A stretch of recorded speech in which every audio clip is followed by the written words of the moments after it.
Okay, so for today's session, we're gonna go over like a lot of final review topics that you guys want to go over. A highly requested one is the micro addition and Robinson annulation. Oh shoot, I just spelled micro. Micro addition and Robinson annulation.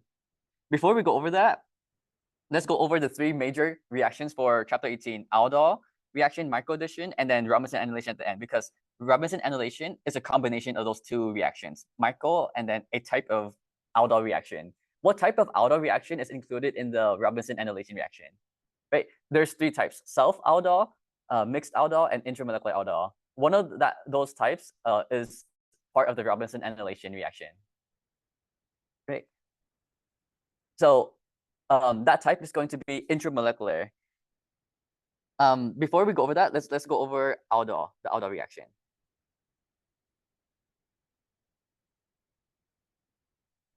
It's gonna be Aldol condensation or Aldol dehydration. Right, dehydration, if you have heat, which is most likely the case that you're gonna see on the exam, the nucleophile for this Aldol reaction is always going to be the alpha carbon of a ketone or an aldehyde, right? Or you could say the enolate ion is your nucleophile. The electrophile for the Aldol reaction is always going to be the carbonyl carbon of a ketone or an aldehyde.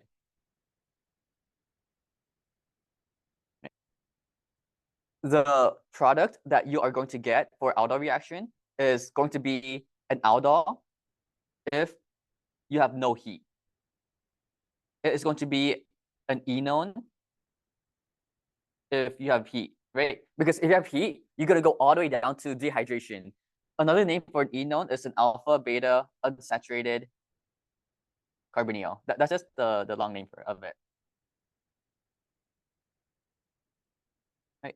So let's look at an example of all three types. We could have self aldol, which is the first type. Let's say we have this aldehyde here. All of these reactions in chapter 18, like the Aldol reaction, micro addition reaction, and Robinson annulation reaction, they all happen in basic conditions, right?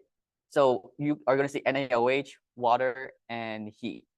Whenever you have a strong base, like NaOH, that's the hydroxide ion right there. That's going to look for the most acidic hydrogen, right? The most acidic hydrogen in this molecule is going to be the alpha hydrogen, right? We never want to deprotonate the aldehyde hydrogen because the aldehyde hydrogen is not acidic, right? Because that would give us an unstable conjugate base. We don't want a negative charge on that carbonyl carbon right there. This alpha hydrogen is the most acidic because it gives us the most stable conjugate base in this molecule here. When we deprotonate this alpha hydrogen, we're going to have a negative charge on that alpha carbon right there, which can do resonance with that carbonyl, making it more stable. The hydrogen on the beta carbon is not as acidic as the alpha hydrogen, because if we put a negative charge on that beta carbon right there, that negative charge cannot do resonance. It's less stable, right? So when I draw in this mechanism, deprotonate that alpha hydrogen and then generate that enolate ion here.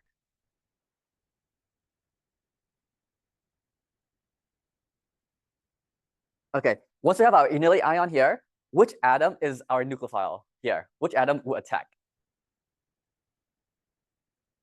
Wait, this one or this one? This one? Oh, this one. Okay, yeah. This one, right. It's not gonna be this O minus, even though there's a negative charge on here, because like why is this oxygen with the negative charge drawn here not nucleophilic, but this carbon is nucleophilic? Right. When we draw in the resonance structure, we will see that there's a negative charge on that alpha carbon, and the negative charge on that alpha carbon is less stable than the negative charge on the oxygen, right? So let me draw that out. You don't have to draw this out in the mechanism, but I'm just going to draw it out to explain why the alpha carbon is more nucleophilic than the oxygen, right? So this is the resonance structure of that enolate ion right there, where this negative charge is less stable than the negative charge on oxygen because carbon is less electronegative than oxygen. Since this is less stable, it's more reactive. It's going to be the nucleophile, right? If they only give you one carbonyl, then this is a self-Aldol condensation where we're going to bring in another equivalent of that carbonyl nearby here. And we said that the electrophile for this Aldol reaction is the carbonyl-carbon here. That's partially positive, right? So when we reform that carbonyl, this alpha carbon here will attack that carbonyl-carbon and then pop the double bond onto the oxygen right there. This is the star atom. This is the dot atom. When we connect it, we're going to make a new bond between the star and dot atom to keep track of every single group.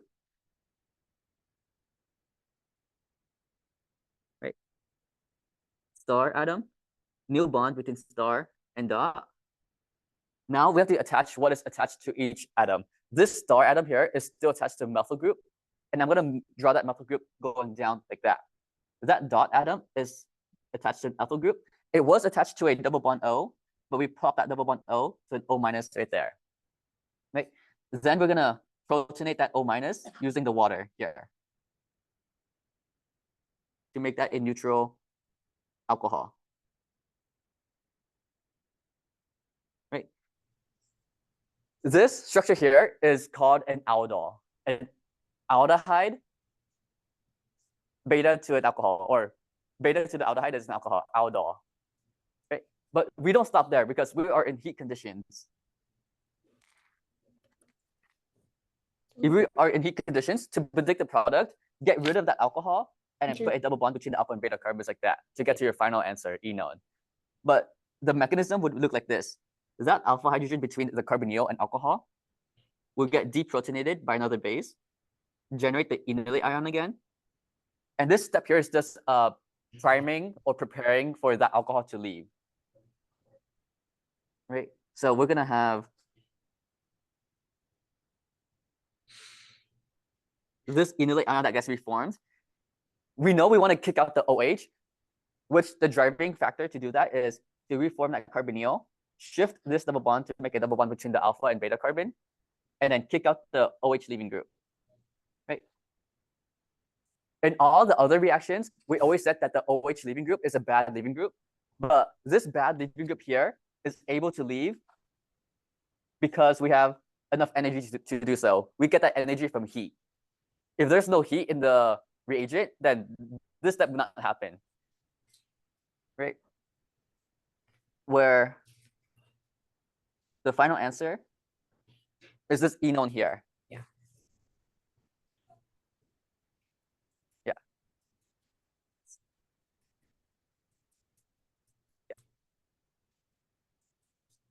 Let's say this was given in a synthesis problem, and you try to predict the reactants that made that kind of product, the enol. So let's say in synthesis, he gives you this enol here.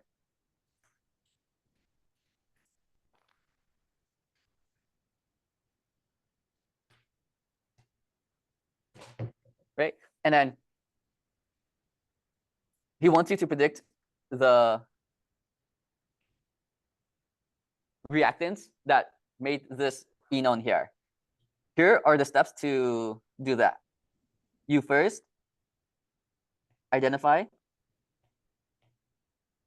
the alpha beta unsaturated bond, right? Where the alpha beta unsaturated bond is the double bond of the enol.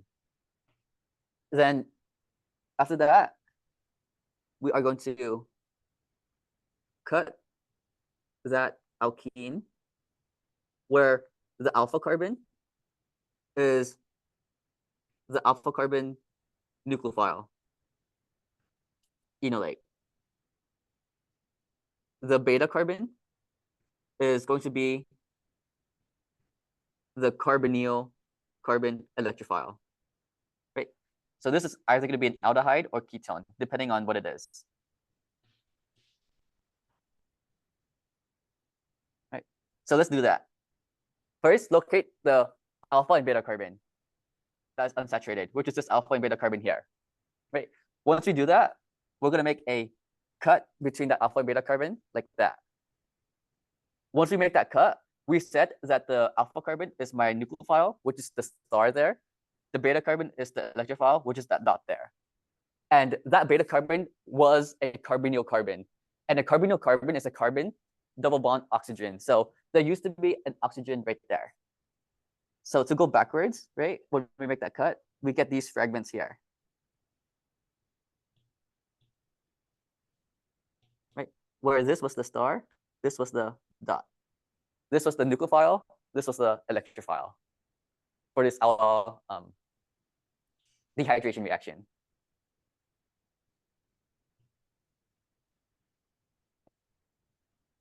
Because you'll see that when you do the exact same mechanism, making this the nucleophile, this is the electrophile, you get that product right there, using the same mechanism we did before this. Yeah. So that was a type of a mixed Aldol, right? Where I don't think he's gonna give you 2 nucleophiles and 2 electrophiles at the same time, where there's like 4 different products on the predicted product, because that's like way too many. He's probably going to give you 2 different carbonyls where one carbonyl can never be the nucleophile, right? Meaning that one carbonyl has no alpha hydrogens to deprotonate. So examples of that would be something like this. If you have benzaldehyde, like that can never be the nucleophile. If you have something like this, where there's a tert-butyl on the aldehyde, this can never be the nucleophile. Because these alpha carbons here can never be deprotonated. There are no alpha hydrogens here to deprotonate. That makes these carbonyls here the electrophiles, right? And then some other carbonyl alpha carbon can just attack that, right? So that's the common mixed aldol that you're gonna get, where one carbonyl has no alpha hydrogen. Another type that I've seen on the practice final is like he gives you CH2O, right? What would the bond line form structure of CH2O look like here? Yeah, carbon double bond oxygen, where that carbon has 2 hydrogens. And what is the specific name of this functional group here? This could show up on vocab. Yeah, formaldehyde, right? If you see formaldehyde on the vocab question, that's the structure here, where this formaldehyde has no alpha carbon, no alpha hydrogen to deprotonate. So this carbonyl carbon here has to be the electrophile. Yeah. Or you can just see as CH2O. That's formaldehyde. Different ways to represent the same thing. CH2O, that bond line structure, or formaldehyde, same thing. Okay, so that was mixed aldol. Now let's do intermolecular aldol.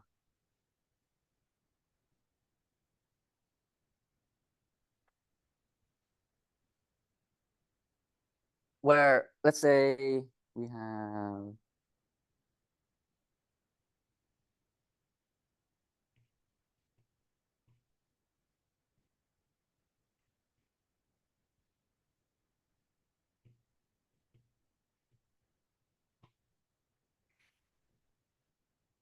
this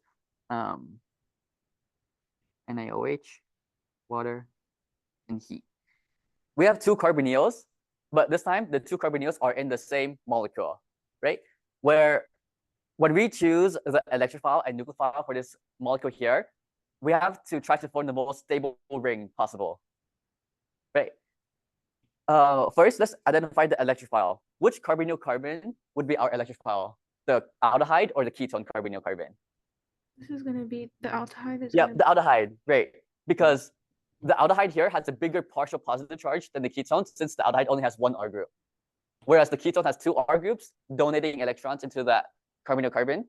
And as that carbonyl carbon is gaining more electrons, gaining more negative charge, it has a smaller positive charge. The H here is not an EDG, not an EWG. So that carbonyl carbon is more electrophilic, making that the carbonyl carbon electrophile there. We said that the nucleophile is an alpha carbon of a ketone, not aldehyde, but we have 2 alpha carbons here. This alpha carbon and this alpha carbon. Let's say that's A and B.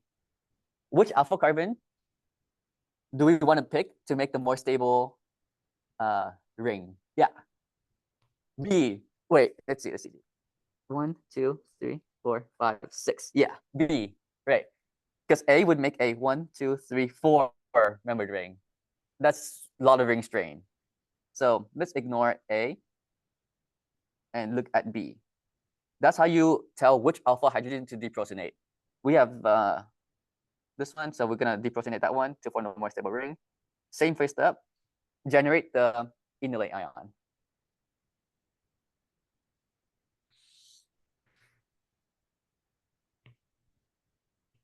Okay. This right here, this intermolecular Aldol reaction is gonna be the second part of Robinson annulation. Okay. Once we have the nucleophile and the electrophile, reform that carbonyl, star attack dot, pop the double bond into the oxygen. And in all intermolecular reactions, I like to number it to keep track of every single atom. I start my number 1 atom at the nucleophile carbon, and then I go all the way into my electrophilic atom. And I stop there, which is a 6-membered ring. And all of the atoms in the 6-membered ring are carbons. So we could just draw that 6-membered template ring out like this. And I'm going to say this is 1, 2, 3, 4, 5, 6. It does not matter which carbon you number 1 and then which direction you rotate it at. What matters is what's attached to each atom, right? Where we see at carbon 1, there's a methyl group. So we're going to put that methyl group there. Carbon 2, there's a carbonyl group. Carbon 4, there's a methyl group. Carbon 6, there's a hydrogen there, but I'm going to leave that hydrogen as invisible. And there used to be a double bond O, but that got popped up into the single bond O minus right there. Right. And then everything else is the regular mechanism for Aldol. We're gonna protonate the O minus using water. Yeah, same thing.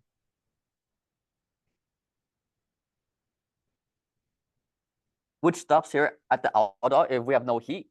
But if we do have heat, we're gonna get rid of that alcohol and put a double bond between the alpha and beta carbon like that. Yeah, so that's a good question. That's usually always the case if there is an alpha carbon that can get deprotonated to make a stable enough ring for Robinson annulation. Yeah, if it's not 5 or 6, it does the Robinson annulation. Like if it's a 4-membered ring, 3-membered ring, then it can't do that. Or if the alpha carbon of that like structure does not have any hydrogens at all to deprotonate, it stops at the 1,5-dicarbonyl. Right. That's good. It naturally wants to do the intermolecular aldol dehydration right away because intermolecular reactions are very fast, and 6 or 5-membered rings are very stable. So we'll go over that after this thing here. So we want to generate the enolate ion again, priming the structure to get ready to kick out that OH, dehydrate that OH out. Right. Reform the carbonyl, shift the double bond over there, kick out the OH, get that enone. Right. Wait, OH left. Wait, this is a cyclic enone because in all intermolecular reactions, we always form a cycle, a ring. Yeah. Oh, right. Like elimination, do that and kick out the OH right there. This is just how I've seen like professors do it, which is the more redundant long way. Which I'm just showing this to you guys to get the max amount of points you guys can get on the mechanism. But you can just eliminate that and kick out the OH, but I think that's less stable because what happens first is put the negative charge on the more stable oxygen and then like kick that out. But same thing. Yeah. But that's good that you were able to like find out like what, like why can't I just like make a double bond there and kick that out to go straight to here. This right here is kind of redundant. Okay. So that was intermolecular aldol.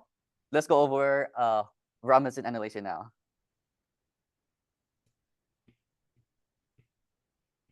And this happens in 2 steps. First step, microaddition. Oh, I forgot.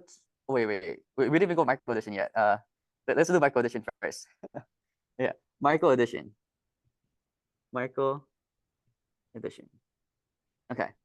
The nucleophile is the same as the nucleophile for aldol, the alpha carbon of an aldehyde or ketone,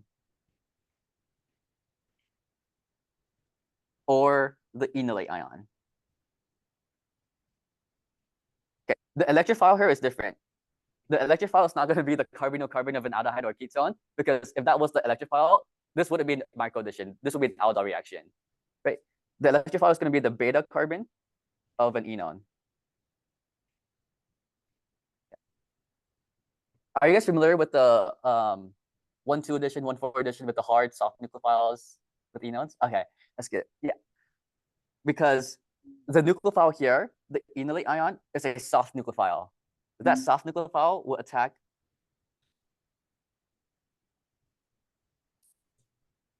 this beta carbon here, right? This is the electrophile that gets attacked. This is not the electrophile that gets attacked.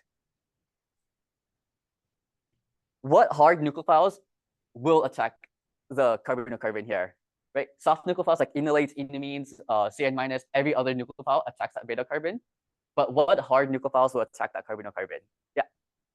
Yeah, H minus and R minus, right? And what are the forms of H minus and R minus? Like, what are the forms that you might see as a reagent?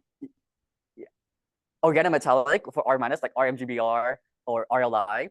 And then the forms of H minus are LiAlH4 or NABH4 or NaH, right?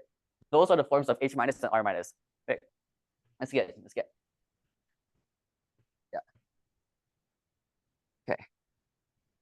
The product that you always get for microaddition is a 1,5-dicarbonyl.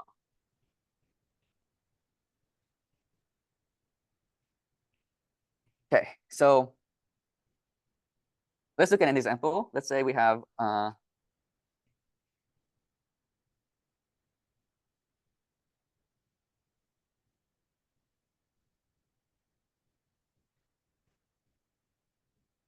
that, and then we have NaOH, water, and heat. We always have basic conditions in these reactions because we always want to generate that enolate ion. And to generate this ion, we always have to deprotonate the alpha hydrogen. And to deprotonate the alpha hydrogen, we need a base. We can never do this in acid. Right? Oh, actually, no, I take that back. Yeah. Yeah. Because if you do this in acid, you won't form the enolate. You would form the enol, the neutral protonated version, which is still considered a soft nucleophile. Yeah, right. Yeah. So same first step, generate the enolate ion.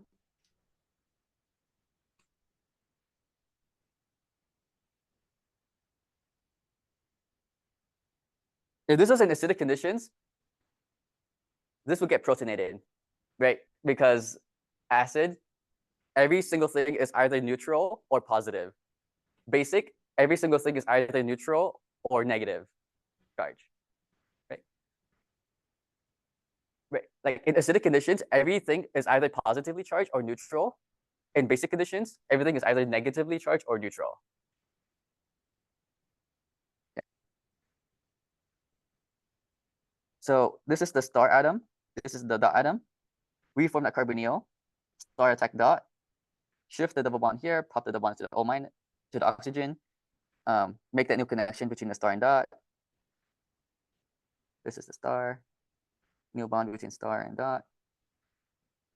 This dot is attached to isopropyl, single bond, double bond, O minus.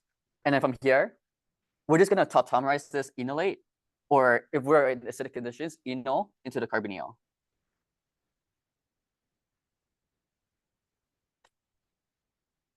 Do we get that? And get this.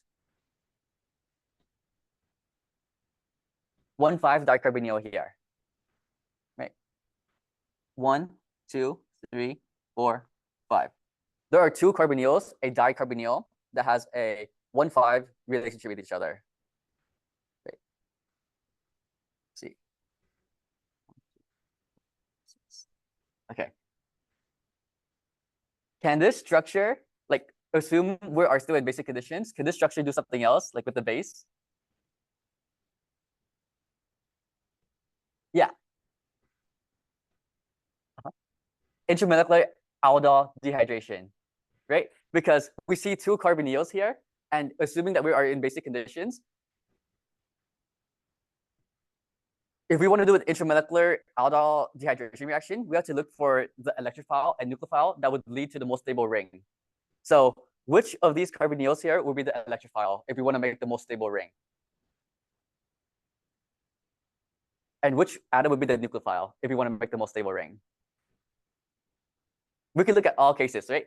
Let's say we have two different electrophiles. We have either this electrophile here or that electrophile there. And then we could have either this alpha carbon as a nucleophile, that alpha carbon, this alpha carbon, or that alpha carbon there, right? Let's look at this electrophile. Yeah. Uh-huh. Yeah.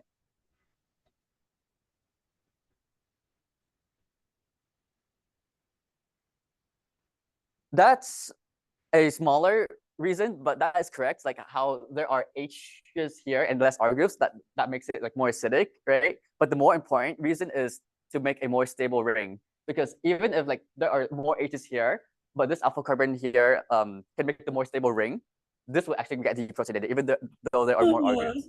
Right? But it turns out that this is actually the more like acidic H, because it would make a more stable ring. Like let's say this was the nucleophile here and this was the electrophile here. That would make a 1, 2, 3, 4, 5, 6 membered ring. That's very stable. This would make a 1, 2, 3, 4 membered ring. If you chose this to be the electrophile, this would be a 1, 2, 3, 4 membered ring. That's unstable as well. This 1, 2, 3, 4, 5, 6. This is a weird structure to make a 6-membered ring in, because there's a carbonyl in the way, and like it's really hard to make a 6-membered ring from the ring itself right there. Yeah. Bicyclic ring. Let's see.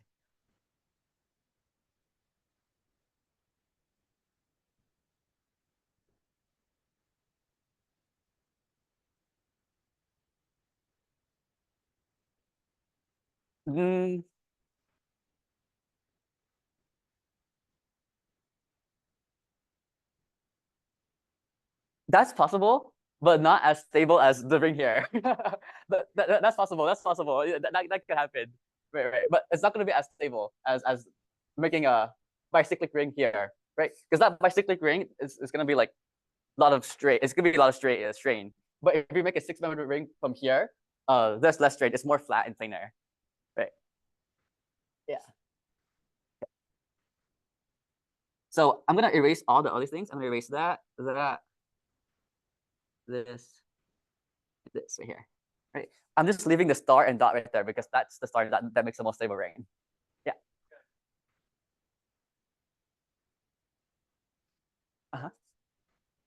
Different ways to make the ring.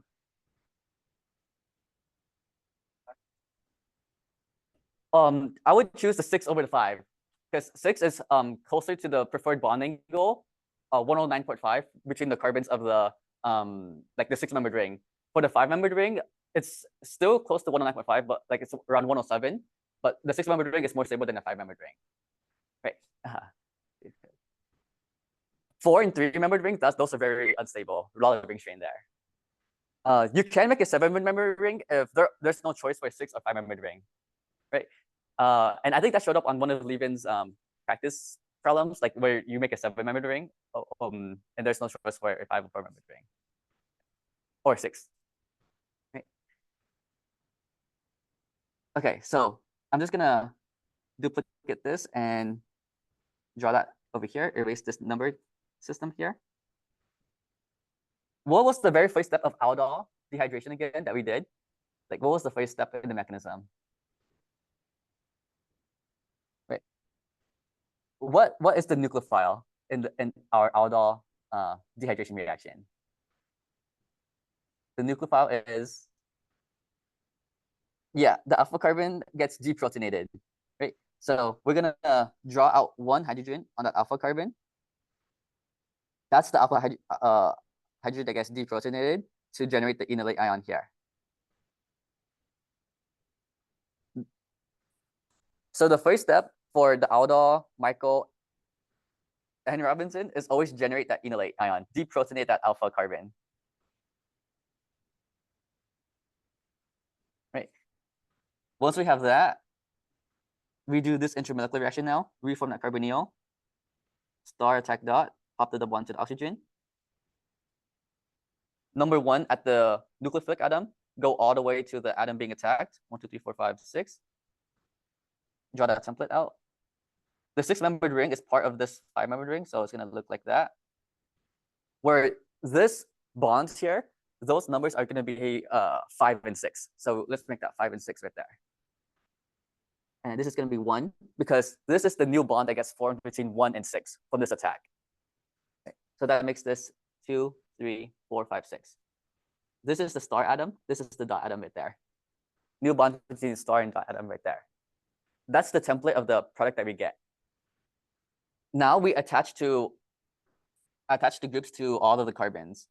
At carbon 4, we see an isopropyl group. At carbon 2, we see a carbonyl. At carbon 6, there was a double bond O, but we popped that up into the single bond O minus. Okay. And then the rest is the rest of the aldol dehydration mechanism. Protonate that O minus using water. Neutralize that. Create alcohol. And what did we just form here in this step?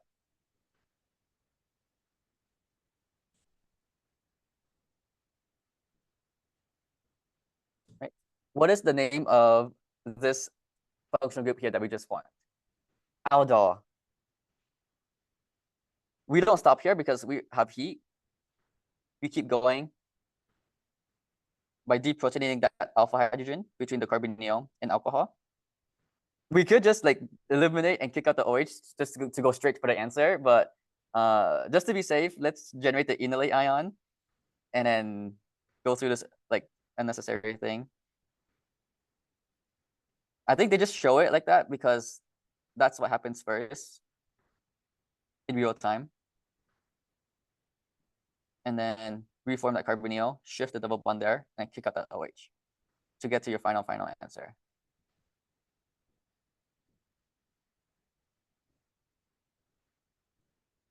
Yeah. A cyclic enol. Right. So this was Robinson annulation here,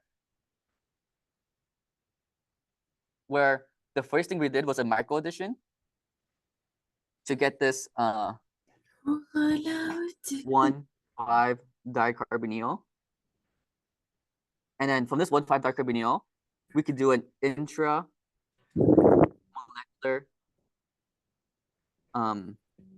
aldol dehydration reaction.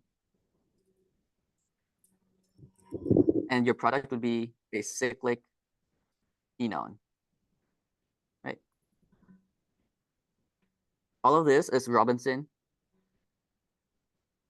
annulation, where the first thing that happens, micro addition. To get that 1,5-dicarbonyl. And then the second thing that happens is intramolecular aldol dehydration to create that cyclic enol. So whenever you do a micro addition, it's most likely going to proceed to an intramolecular aldol dehydration. Yeah.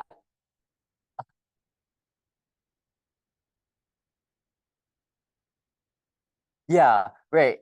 Unless it will only create a 4-membered ring or 3-membered ring, that's when it doesn't do the intramolecular aldol dehydration. And the other exception is like there is no way to deprotonate an alpha carbon. I'll show you those 2 exceptions now, like the 2 exceptions where we do the micro, but we can't go through the intramolecular aldol. Right? Let's say we have this, that,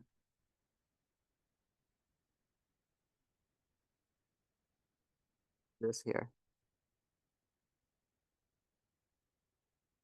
And there is a shortcut to predict the product really quick without doing the whole mechanism. And I'll show you that shortcut here. What did we say was the nucleophile of all of these reactions? The Aldol, Michael, and Robinson. What was the nucleophile atom? The alpha carbon, right? There's two alpha carbons here, but which one would be the nucleophile? The alpha carbon on the left or the alpha carbon on the right? The right, because there's no alpha hydrogen here. So that's gonna be the star. And for Michael addition, what atom did we say was the electrophile? The beta carbon of the enone. This is the dot right here. To predict the product, we just make that new bond between the star and dot, star, dot, and then everything else stays the same. Like the double bond disappears. And that's how you predict the product faster without doing the whole mechanism. And this is more for predict the product, not mechanism problem. And that's our 1,5-dicarbonyl, right? And then from this 1,5-dicarbonyl, can we proceed through the intermolecular aldol dehydration reaction to do Robinson?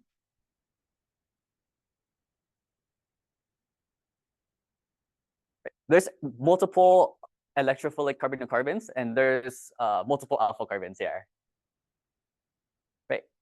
So once we get this 1,5-dicarbonyl, can we go through the intermolecular aldol? Oh, okay. So which one would be the electrophile and which would be the nucleophile then? Yeah.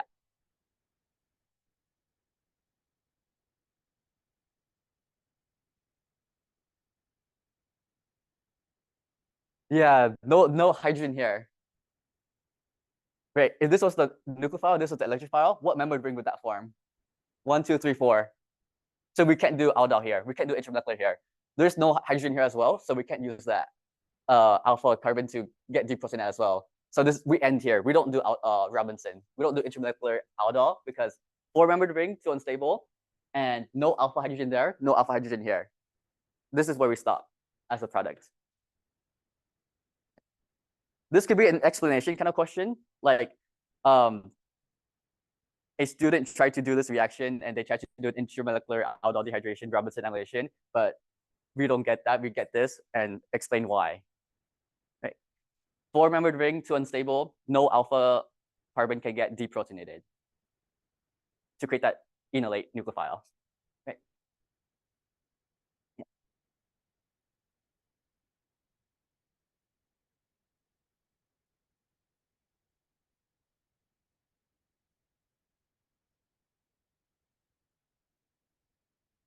Yeah, so that was it for, yeah.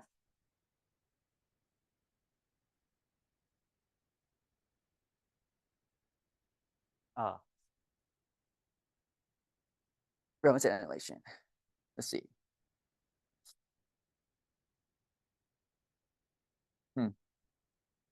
There is a shortcut for the intermolecular aldol dehydration, but Robinson annulation, you gotta first go through the Michael addition to create that 1,5-dicarbonyl first. Yeah, let's go through that shortcut right now, where we can do the thing, right? Let's say we have something like this instead. And then, no. Mm, mm, yeah, this. And then this. No. Do this. Okay, right. Practice the shortcut for Michael here, really quick. Like, combine the star and dot carbon. Figure out what your star is, figure out what your dot is, and then combine them, and then get rid of the alkene for the 1,5-dicarbonyl.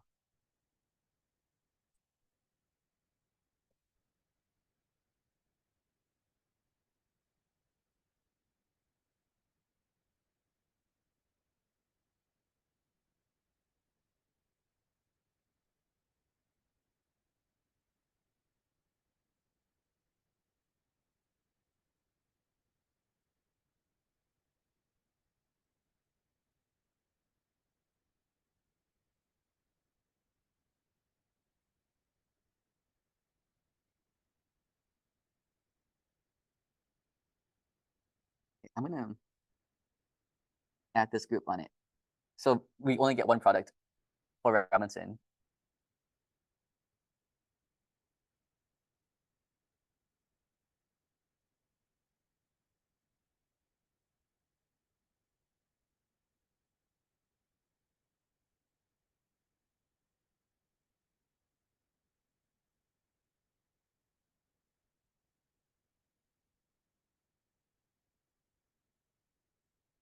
Does anyone want to come up and try connecting these pieces together for Michael addition? Like the shortcut way?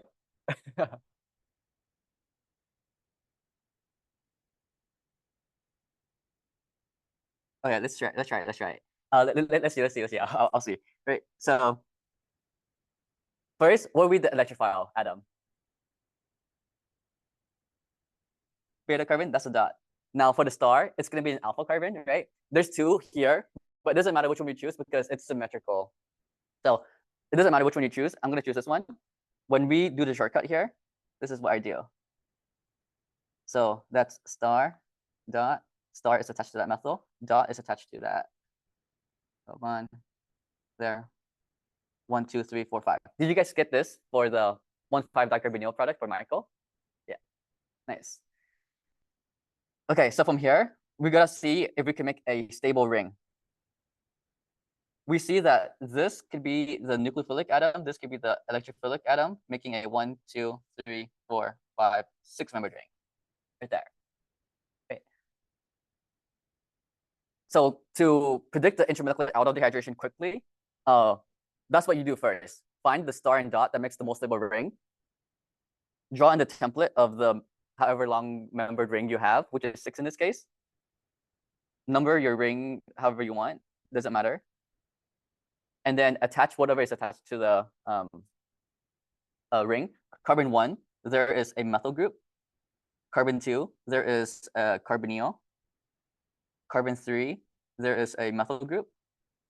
Carbon 6, there's this tert-butyl group here. And then here's the thing, right? Because what happens to this carbon 6 carbonyl oxygen when we do this reaction? Like what happens to that carbonyl carbon? It leaves off, right? It leaves off as first an OH, but we don't stop there. If we have heat, that OH disappears and we make a double bond between the alpha and beta carbon, between 1 and 6, between the star and dot. Okay.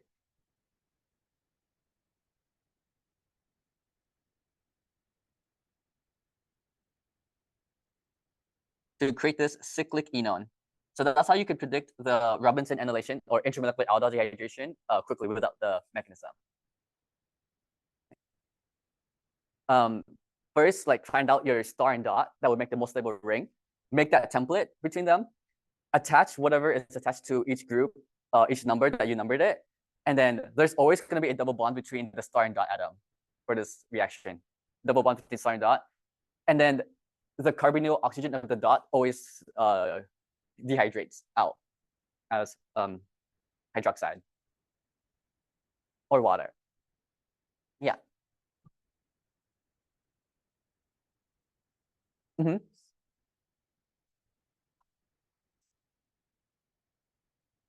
Yes, there is a chance to make a 5-membered ring. If, oh, no, that's 4-membered. 1, 2, 3, 4. 5 or 6-membered ring. You could start this 1, 2, 3, 4, 5, 6, or you could say this is your one right here. 1, 2, 3, 4, 5, 6. If you do it that way, you just have to be consistent with it and attach like the correct groups on each number, right? The numbering system here doesn't matter. It just helps you keep track of where the groups are. Right? You could say A, B, C, D, E, F as well, but I like doing 1, 2, 3, 4, 5, 6. Yeah.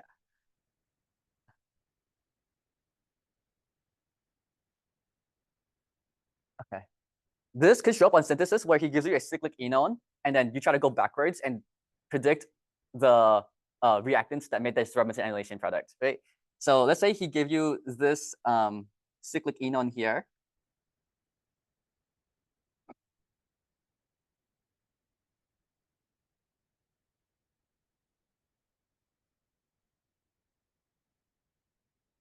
That, right? And you try to go backwards and predict the reactants that made this Robinson annulation product. Let me give you the step-by-step thing like I did last time for, what was it? Aldol? Yeah, Aldol. First, identify the alpha beta unsaturated bond.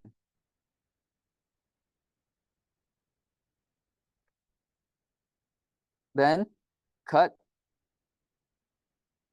the alkene that you identified.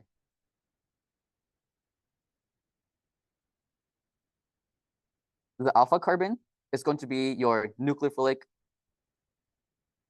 alpha carbon for this aldol dehydration reaction. The beta carbon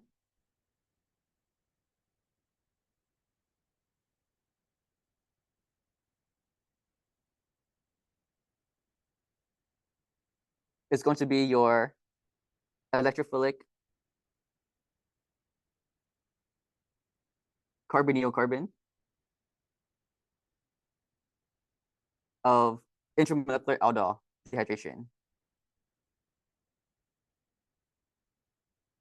Intramolecular aldol dehydration.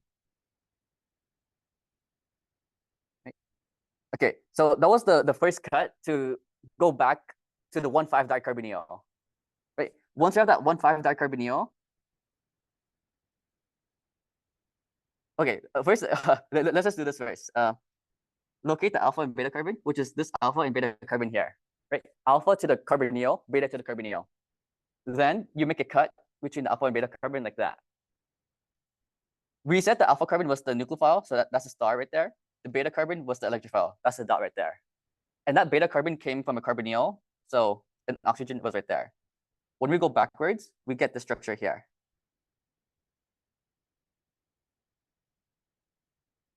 So that's the first cut you make. Where this is our 1, 2, 3.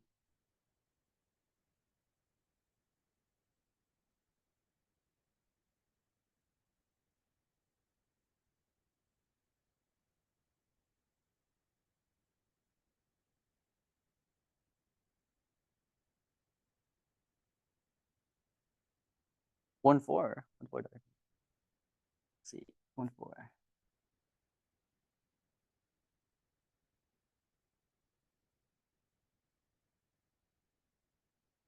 Okay, so there's a problem with the product here. Let's make this a 6-membered ring. 6-membered ring. 1, 2, 3, 4, 5, 6. Okay, there you go. That should make more sense. We still do the same cut though.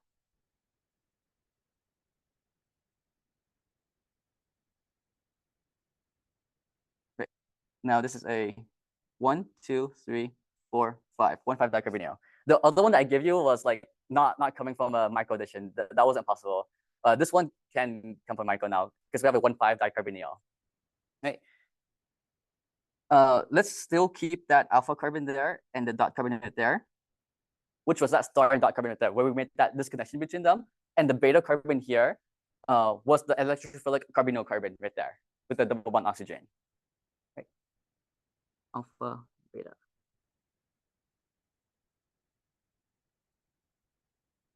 Okay.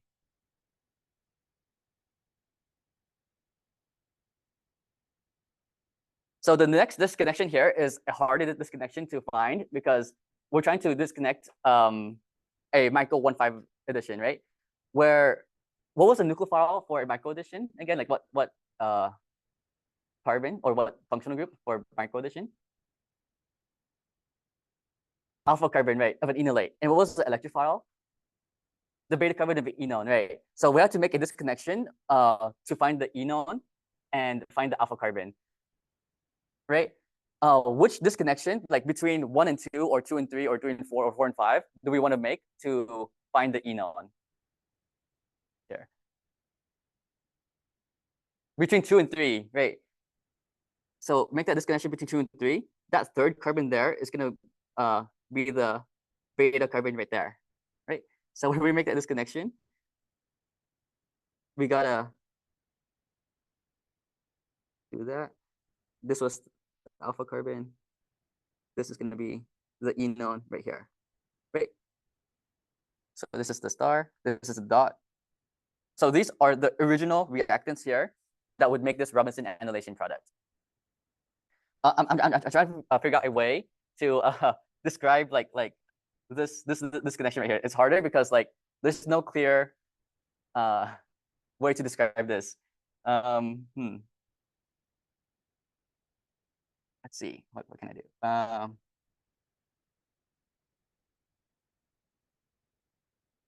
Okay, so we could say we identify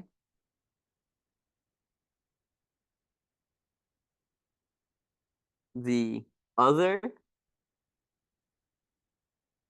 alpha carbon of the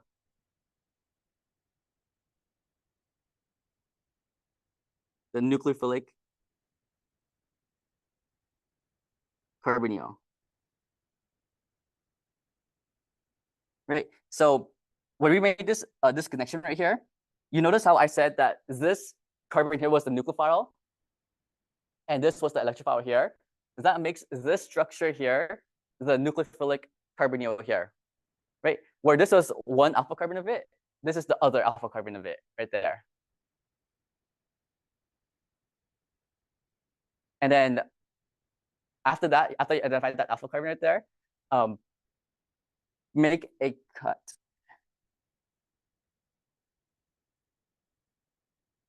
Cut the bond between the alpha and beta carbon, the alpha beta bond. Right. Where the alpha carbon is your nucleophilic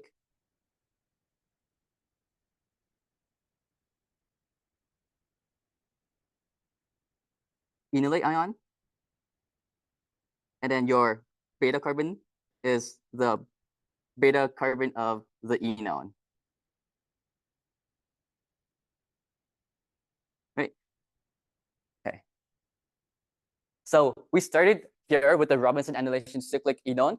The first thing you do, locate the alpha and beta carbon of the unsaturated bond, make a cut between them, right?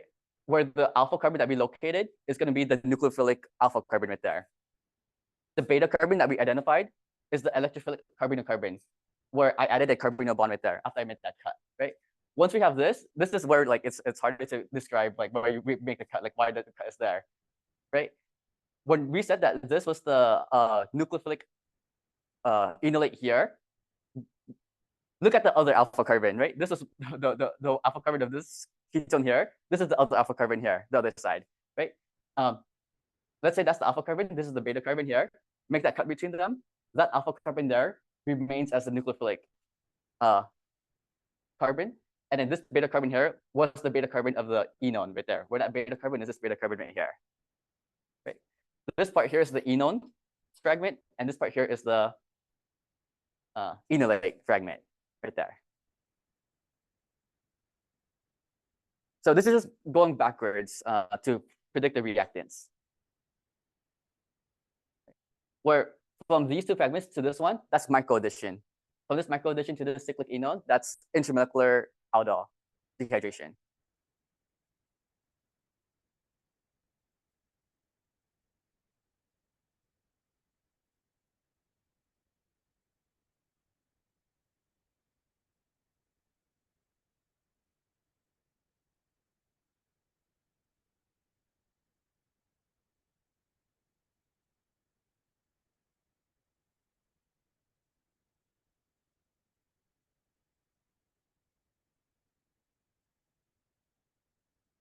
Okay.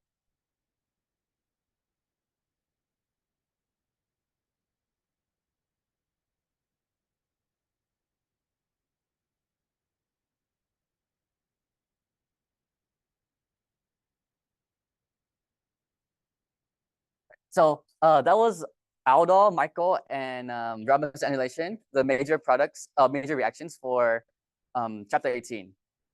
Right. So are there any other topics you guys want to go over, like from midterm 1 to chapter 17, chapter 18, alkene, alkyne, conjugate systems, Diels order, benzenes? Yeah. Huh?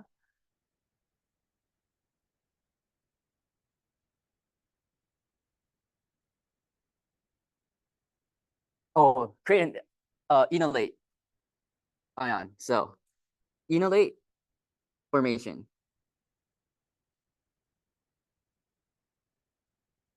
That is going to deprotonate the alpha carbon of either an aldehyde or ketone. Right. So what you need to make that is some kind of ketone or aldehyde in basic conditions.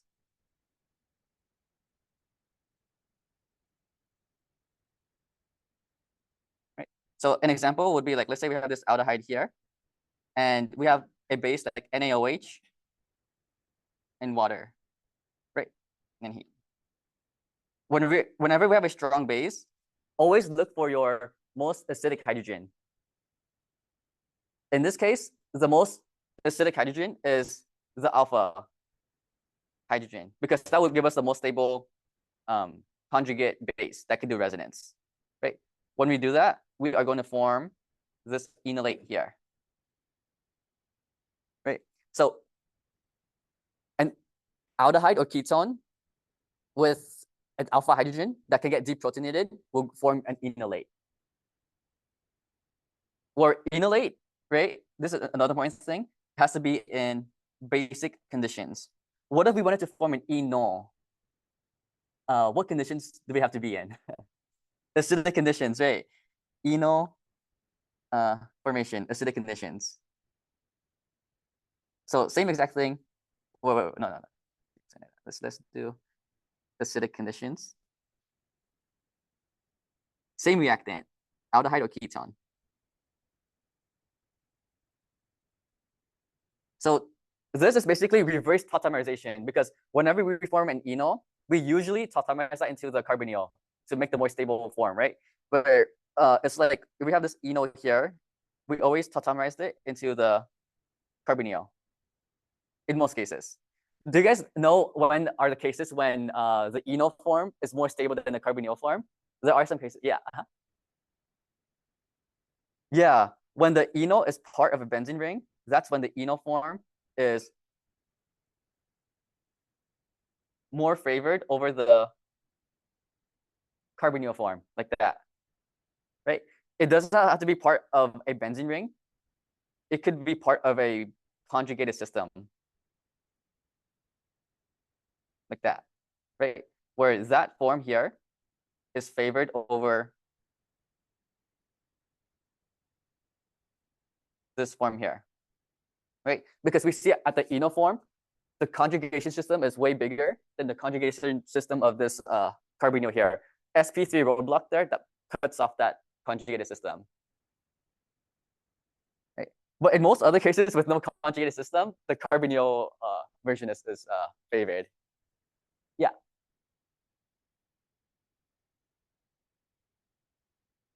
Yeah, in both cases, aldehyde and ketone can be treated the same way. Yeah. Right.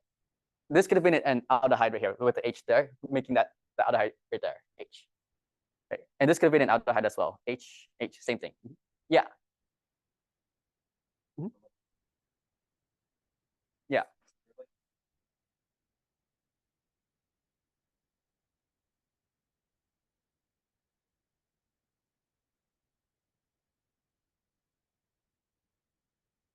So yeah, we went over this earlier with the intermolecular aldol right here, right? Where whenever we form the 1,5-dicarbonyl, we do have multiple nucleophiles and multiple electrophiles, just like this right here, right? Where the blue dots are the possible electrophiles, and then the red stars are the possible nucleophiles, the alpha carbons.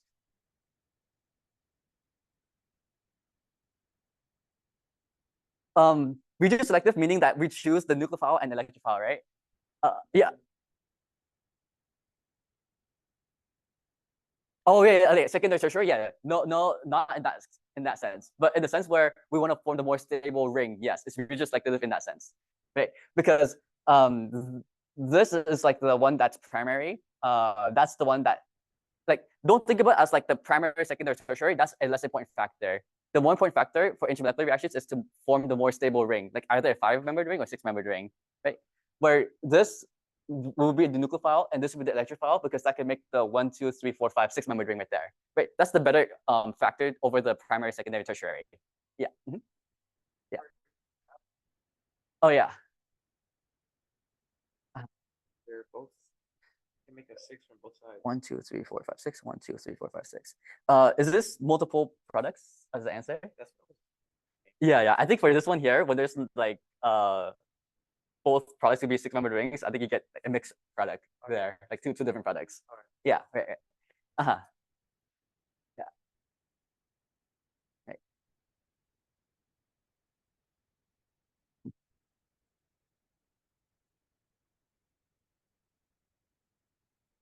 Okay. Any other topics that you guys want to go over?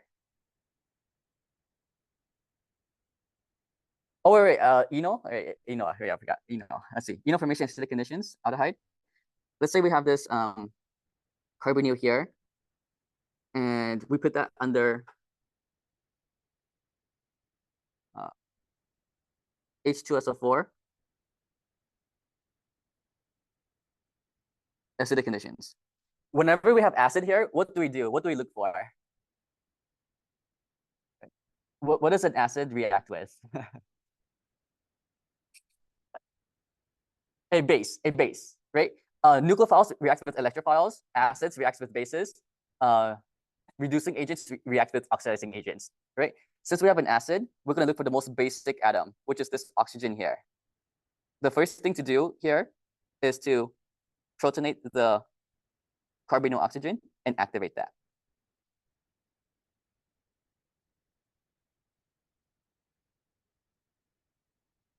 Since we're trying to go to the enol here, the conjugate base that gets formed is going to deprotonate that alpha hydrogen, make a double bond there, pop the double bond to the oxygen to get to the enol here. Okay.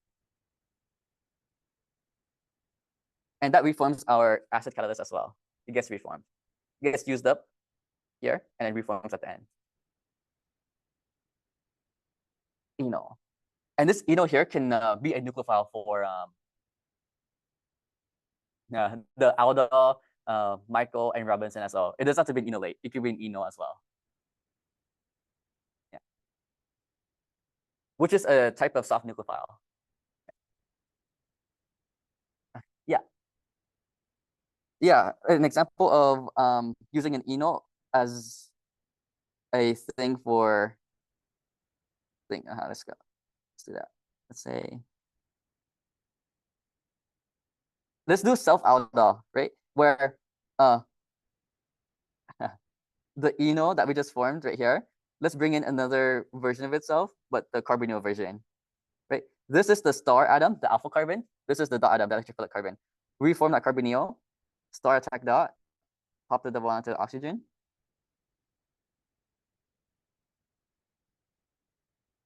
Star, new bond between star and dot.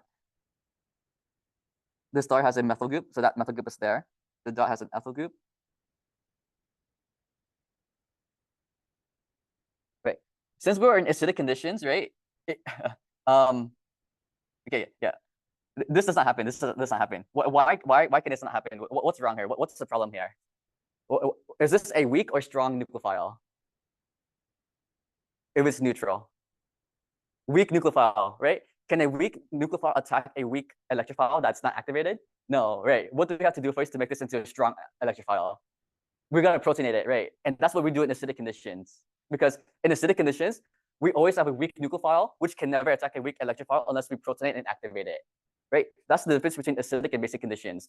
In basic conditions, this would be a negative charge right there, which is a stronger nucleophile, which can just attack that right away without being activated, right? So because we're in acidic conditions, we can't attack this right away. We gotta protonate this first to activate it and then do that whole thing. Okay.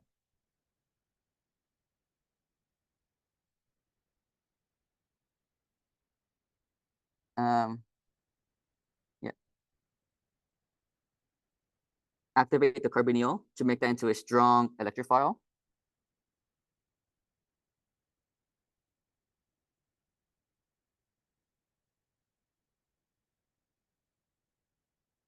star dot. The strong electrophile is now able to be attacked by the weak nucleophile here. Right. New bond between star and dot, same thing that we did.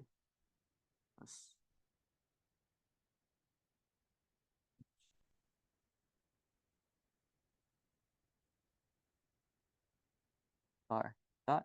The star has a methyl. Last step. Deprotonate and neutralize this O, positive charge O.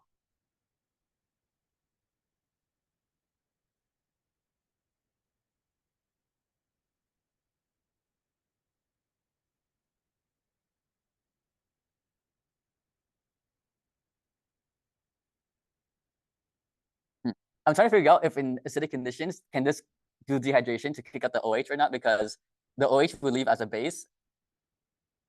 And can it happen? No, I don't think.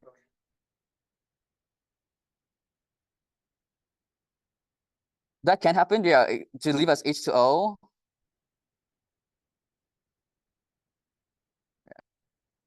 Yeah. That's probably, wait. I haven't seen an example like this before in acidic conditions, so that's why I'm not too sure on this, right? But that is the most likely case where this OH here gets protonated to become OH2 plus leaving group, and then we do that whole like thing where we also protonate this thing, but that's kind of weird. It's kind of weird. What is the base? No. Oh, it's heat. Wait, let me just make sure that this can happen in acidic conditions. Because I have never seen this example before in acidic conditions.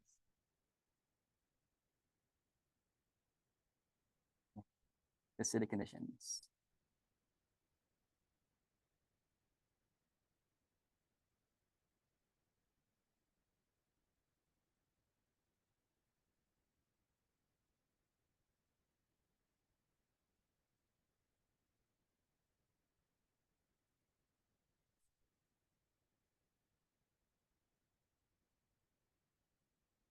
Okay, yeah. Right. So this can happen in acidic conditions, but the first thing that gets protonated is not the OH right here. The thing that gets protonated is the carbonyl oxygen, because the carbonyl oxygen is more basic than the alcohol, right? So to do this in acidic conditions, we gotta protonate the carbonyl oxygen using the base, acid.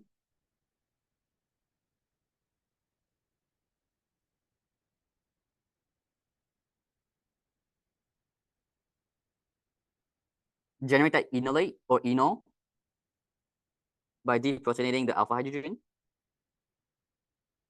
generating the enol here.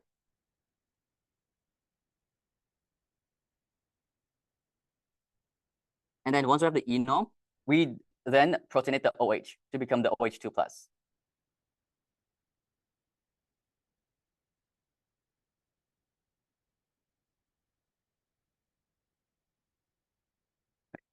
After we get the enol, OH2 plus, good leaving group. And then we do that whole driving off the leaving group by reforming the carbonyl, shifting the double bond over there, and then kicking out that leaving group right there, right? Which gives us our almost neutral enol. Well, the last step here is just to neutralize methyl group there. Neutralize the positive charge oxygen with the conjugate base here.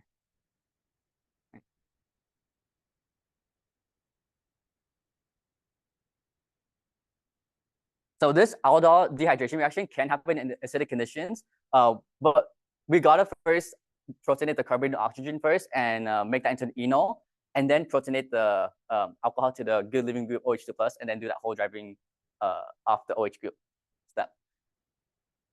This is more rare because I've never seen this in acidic conditions. I've only seen it in basic conditions, but it can happen in acidic conditions, which is the mechanism here, right? Generate the enol, and then good leaving group, drive that good leaving group off, deprotonate the enol at the end to get the neutral enol here.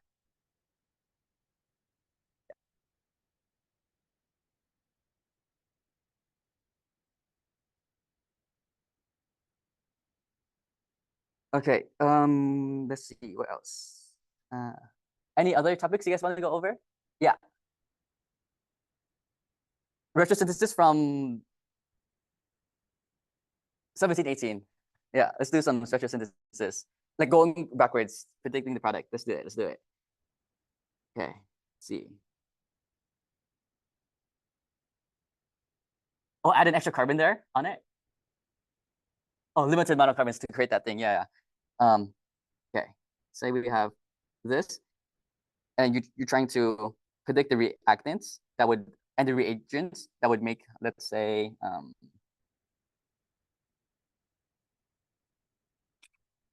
let's do. Okay, let's do. Let's do this.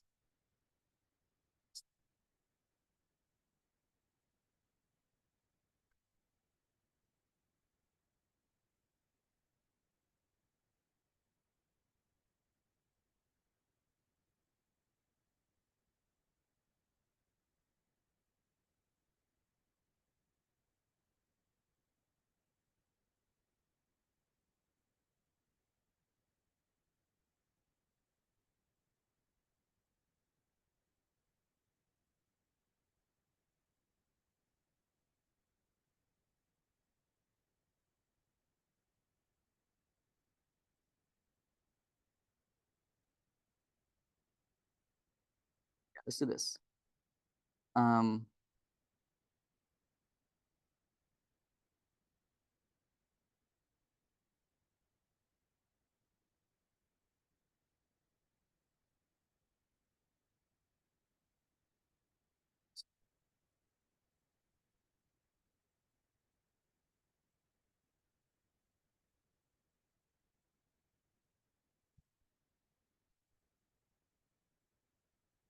Use any starting material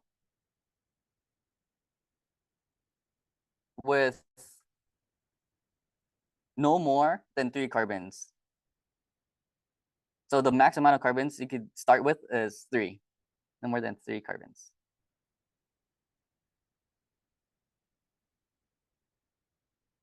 And let's also say the reagents as well. The reagents can be no more than 3 carbons.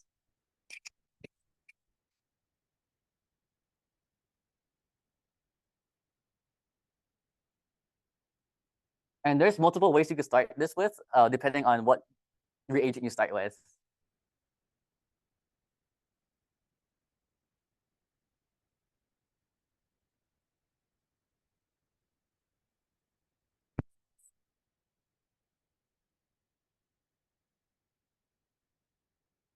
I can give you guys a tip.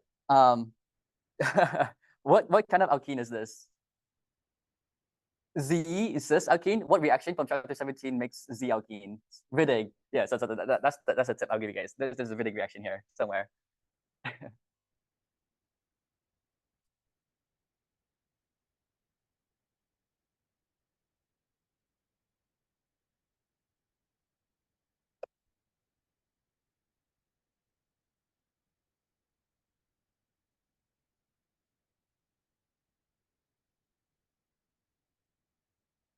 There's 2 reactants here that if you just draw those 2 reactants, they could just react with each other to form that thing.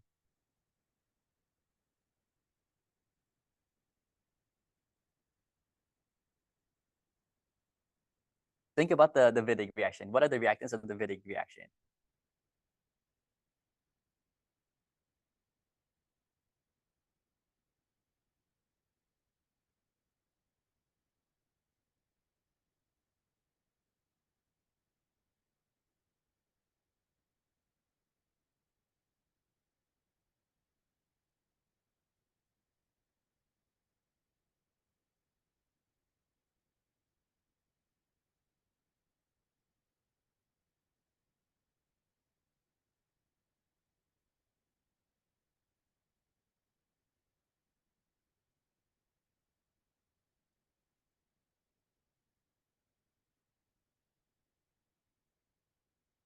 Yeah. Yeah.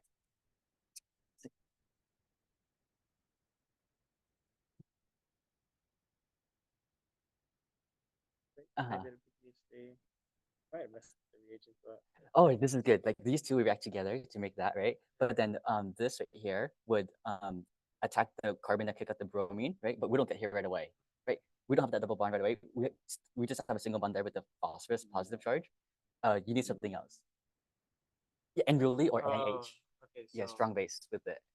I think I put the reagents the wrong way because I tried making these two make that, so I would need. Yeah, Bruley or NaH, right? Like those two go together with that to make that right away, right? So then that. That makes that. That's Yeah. right. Really, and then that creates that right there. Yeah. And then we just gotta put that and that together. Yeah. Right so there. Like these are all the reagents. Yeah. Okay. Yeah. Those are other reagents you need. That's right. Nice, nice. Mhm.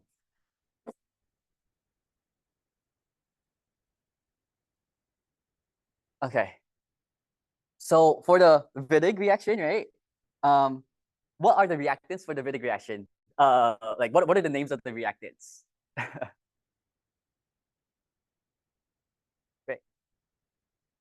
A carbonyl and carbonyl and ylide, right? Where to figure out that, right, make a cut between the alkene right there, right? You can choose either or to be the carbonyl or ylide, it doesn't matter, which is why there's like two different like answers here. You could say that this part is the carbonyl, where we put an oxygen there, which is this fragment here, right? And then the top part we could say came from the ylide here, right? And for Wittig reactions, we always make a double bond between the carbonyl carbon and the ylide carbon, right? Where this is the carbonyl carbon and this is the ylide carbon right there, right? But let's say to create that ylide right there, we have to put it through the phosphorus triphenyl group and then some kind of base, N-butylene or NaH, any strong base, right? Where the phosphorus is going to do SN2 reaction, attack that carbon, kick out the bromine to get to this intermediate positive charge there. And then to neutralize that positive charge, we could do some kind of elimination reaction where N-butylene base can deprotonate that hydrogen and give that a double bond to get this ylide here, EPH3, right? And then you could get to this Z alkene if we have this carbonyl here, right? Where we always make a double bond between the carbonyl carbon and the ylide carbon here, right? Which is that double bond between the carbonyl carbon and the ylide carbon there. You could have also said this is the answer as well.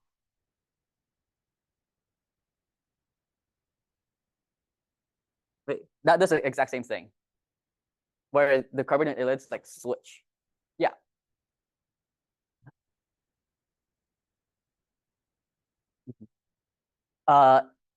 Yeah. In this example, it doesn't matter, right? But I'm gonna give you the next example where it does matter, like which one is the ylide and which one is the carbonyl. This is a good segue to this next thing. Okay, let's do that. Let's do that.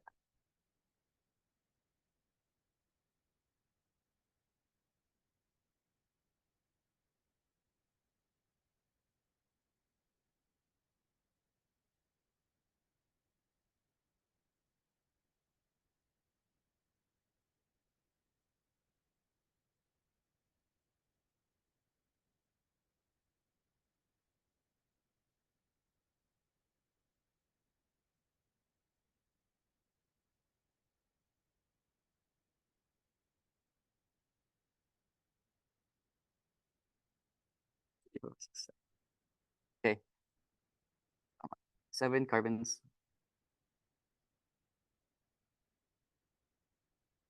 or less. No more than 7 carbons for the slag material and reagents. in this case, it will matter which part is your ylide and which part is your carbonyl.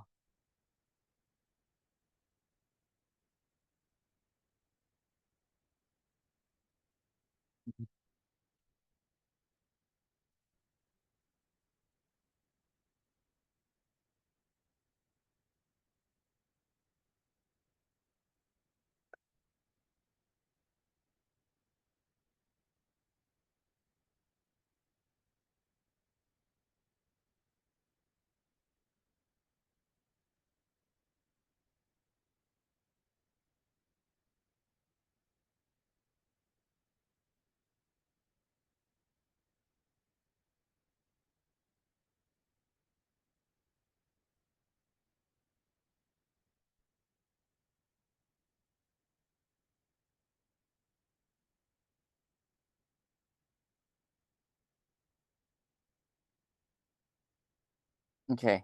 As you guys work on that, I'll give you guys notes on the Wittig reaction, which might help you guys on this.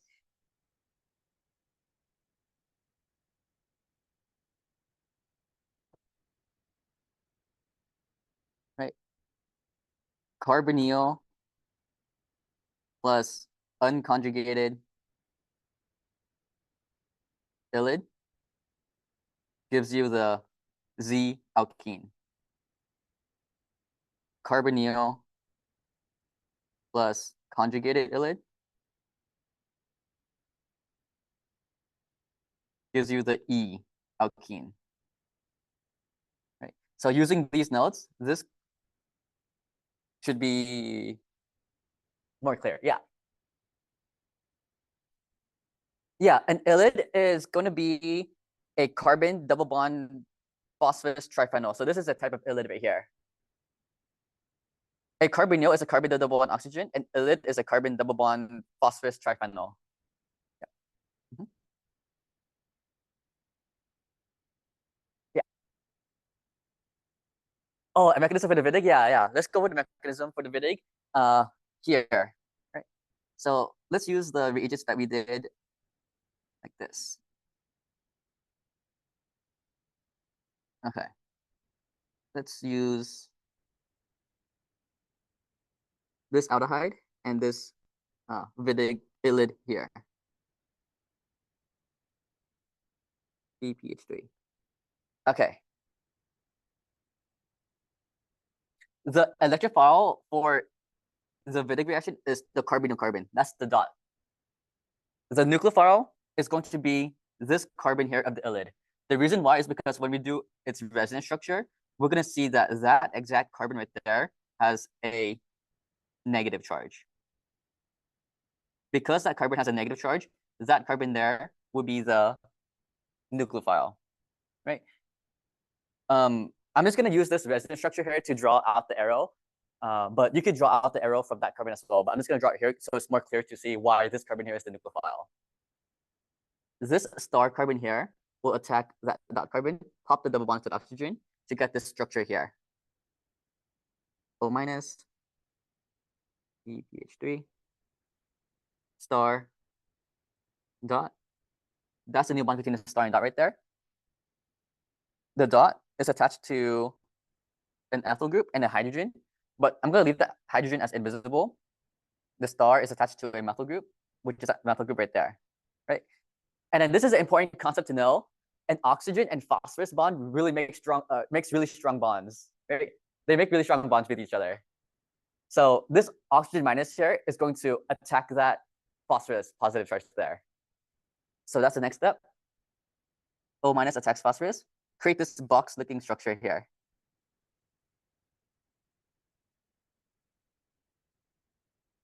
Like that, right? And then this is where the mechanism gets weird with all those like electrocyclic reactions.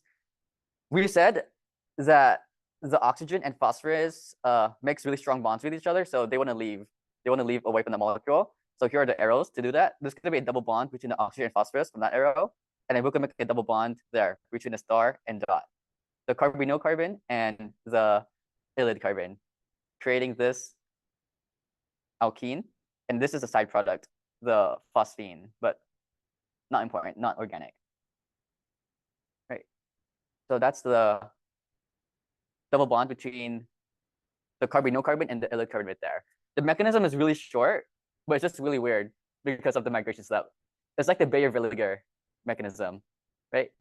Where there's a lot of weird steps there. But I don't think this mechanism will be tested on the final. Like the more likely mechanisms to be tested are acetal, hemiacetal, imine, enamine formation, the forward and reverse mechanism of that, Aldol, Michael, or Robinson. Right? It's probably not going to be Wittig or Bayer-Villiger, like ozonolysis or hydrolysis oxidation. Yeah. Don't worry. Don't worry. Don't worry. Don't worry. He's not gonna test that.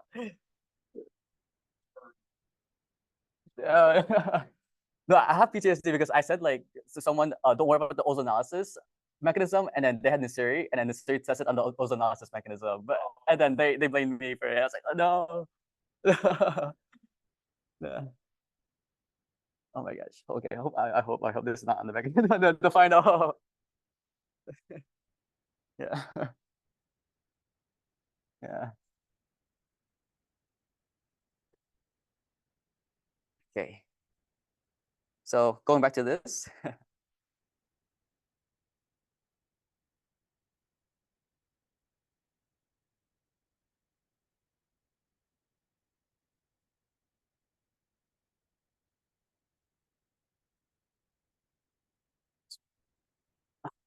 I forgot about the conjugation. Right. You put this as the ylid first, and then that as the carbonyl, right? Yeah. That was this was six. yeah. Right. And that's a good way of thinking it, because like, and that's a good way to study. Like, ask yourself what would change if you switch it up. Like if it was E or Z instead, because that could like show up on the exam. Yeah. That's good. That's good.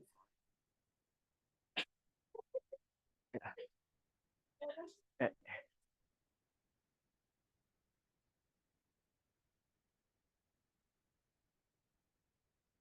Okay.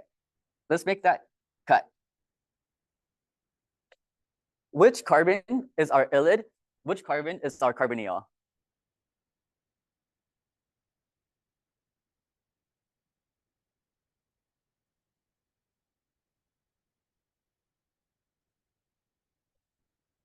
Yeah, so this carbon here is the ylid.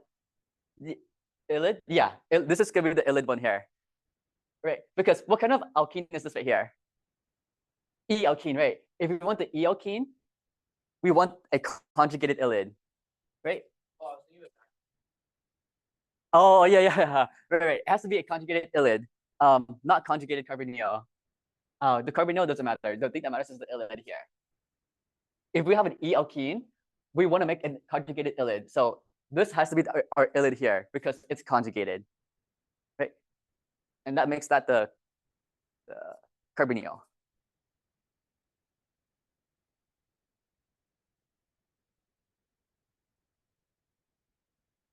Oh no. Okay. So here is our ylid. Here is our carbonyl. Because we have the E alkene. What if we have something like this instead?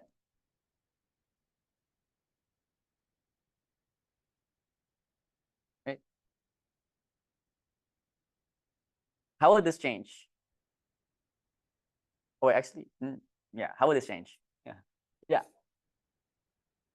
Yeah, the carbonyl would be on the benzene, the ylid would be here, where the ylid is not conjugated, making this the Z alkene, right? So the reactants here would actually be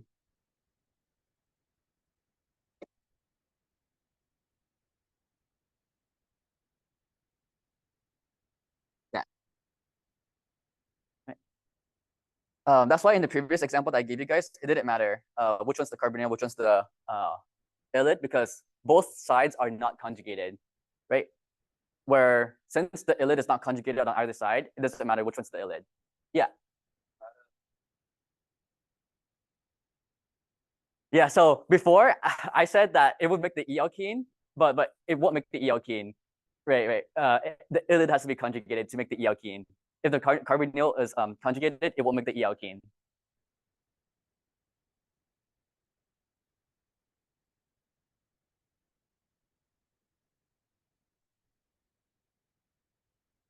So this is the important thing here.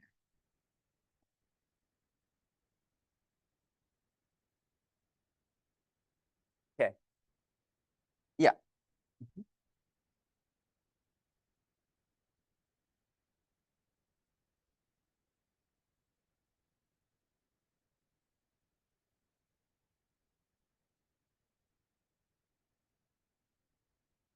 What's a high yield topic?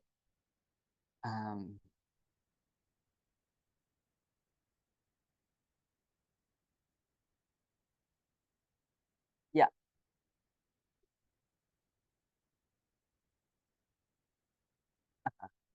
The mechanism. Yeah. Just like the last midterm, the high chance mechanism is the phenolcast, like the alkylation acylation. For the final is the hemiacetyl acetyl imine enamine like transformation. Oh, go over or which one? Like all of it or uh-huh. Yeah. I'll go over the tricky one, the enamine one. That's the trickiest one. Uh-huh. So to create an enamine, let's say we start with carbonyl like this. What kind of amine is required to make an enamine? Ammonia, primary, secondary, or tertiary? Right, secondary. Tertiary amines would not react because we need at least one hydrogen in the amine, right? Ammonia and primary will make an imine with the I. Secondary will make an enamine. So let's do an example of that. Like let's say we have the secondary amine here. In acidic conditions, H2SO4. Okay.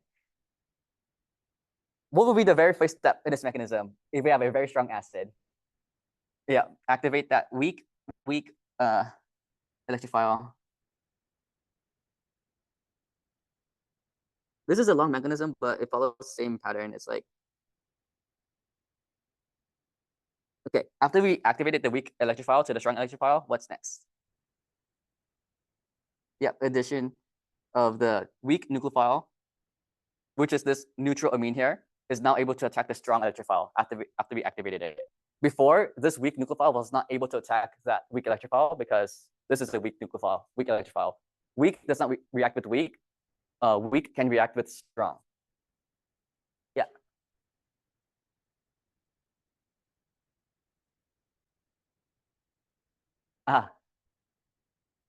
Yeah. So that's the more accurate mechanism, right? Where we protonate the amine first and then use that protonated amine to protonate the carbonyl, right? That's the Neisseria way. That's how she wants it. The helix and Pascal way, they go directly for the carbonyl oxygen, right?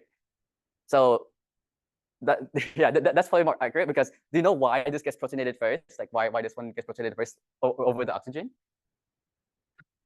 Yeah, a better base. Yeah, this is a better base than the oxygen because nitrogen is less electronegative than oxygen. Because nitrogen is less electronegative than oxygen, it's more willing to give up its electrons and attack the hydrogen, right? Once we have protonated that carbon oxygen will get protonated by the amine there, right? But Pascal went over this way, so let's just do Pascal's way. Okay, once you do that, get OH, and H plus. Okay, once we have this tetrahedral intermediate, this is where the proton transfer steps happens.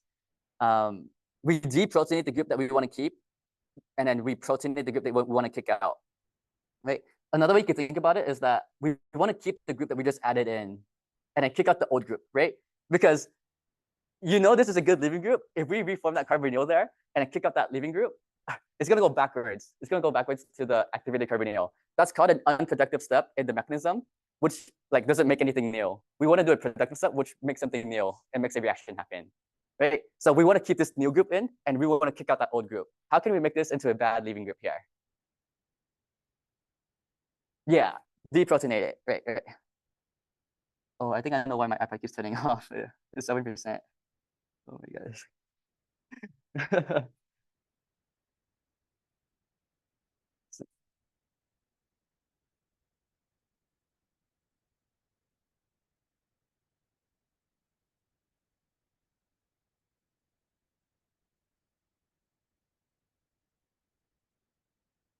Okay, that's now a bad leaving group. We want to make this into a good leaving group, so we have to, yep, protonate it, make that into a good leaving group. And this is the point where people get messed up on, like, what's the next step? Think of this as a two-step addition elimination thing, or like a two-step concerted step, right? When this leaving group leaves, what charge would this carbon have as it loses a bond? Positive charge, right? What can this positive charge with this pair of electrons that's nearby? Resonance, make a double bond, right? But we're gonna do this in a concerted manner where that happens at the same time. We're gonna make a double bond and kick out the leaving group at the same time, right? That's probably the most confusing part. Double bond, kick that leaving group out. That's the driving force of that leaving group leaving.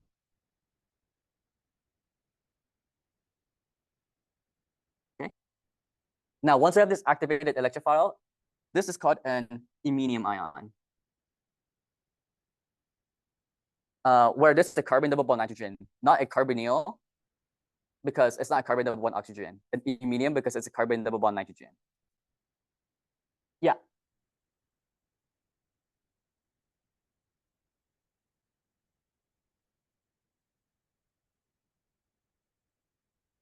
A ring involved.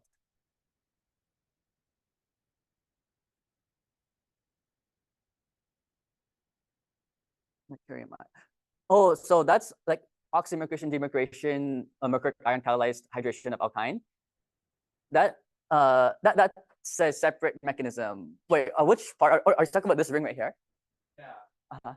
Oh yeah. So this part here is just like what I put in the reactant, right? That's the this amine ring right here, right? It does have to be a ring because if I put this as a secondary amine, right, then it doesn't have to be a ring. It could be like that right there. Yeah, this is still called an iminium ion, right? It does have to be a ring. Like this thing here is still considered as an iminium ion, right? The ring there is just like how the amine is. The amine could have been like that as well, but this is still an iminium ion here. The reason why it's called an iminium ion is because it has a charge, a positive charge, right?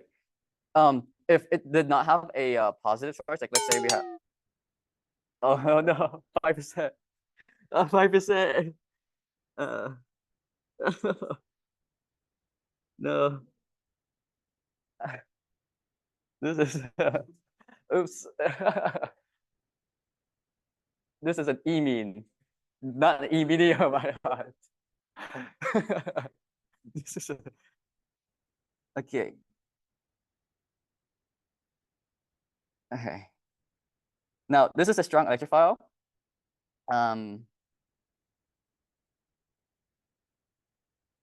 We usually make this neutral by deprotonating it, but what's the problem here? Why can't we deprotonate it?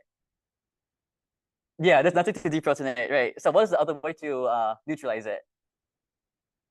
Yeah, the alpha hydrogen here gets deprotonated.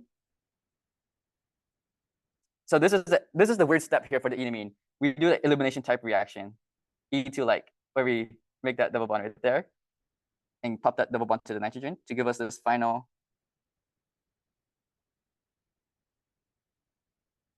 Did Pascal go over like the stereochemistry of this step right here, where if there's a bulky group here, we want to avoid stereohydrins, so we want to make the E alkene like that. Oh, I see. So, yeah, the reason why I made this an E alkene is because like it avoids stereohydrins, right? And I've seen practice where they prefer the E alkene like that. Yeah.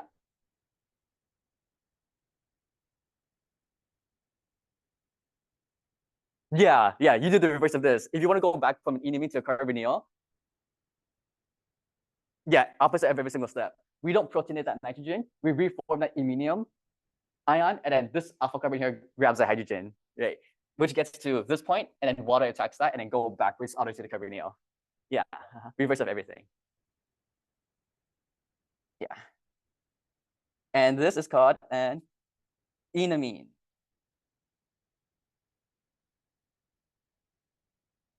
Alkene next to amine, enamine.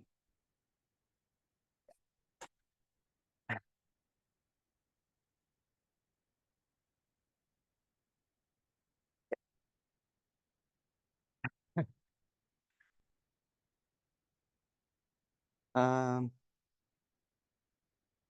what's next?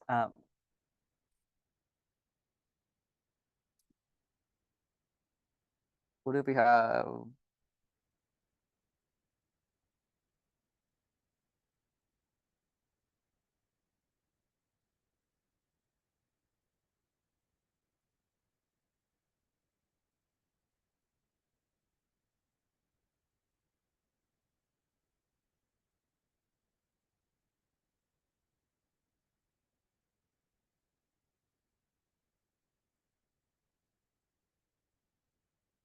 Okay, try this practice problem here.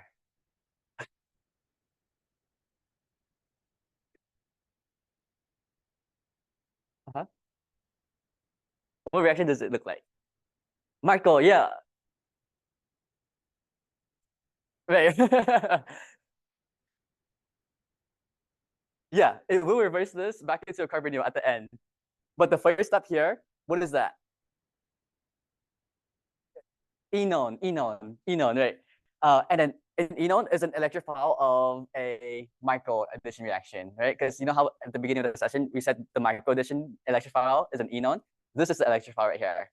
We always said that the nucleophile was an alpha carbon, right? The alpha carbon does not have to come from an enol or enolate. The alpha carbon could come from an enamine, right?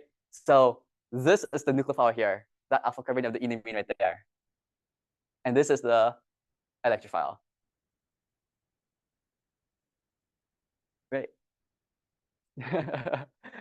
Right. Because when we do resonance, by moving this pair of electrons to go down to make a double bond there and shift this double bond to make a negative charge there, that carbon will have a negative charge. We already know why this is the electrophile. It's because when we do resonance, there's a full positive charge there. Right.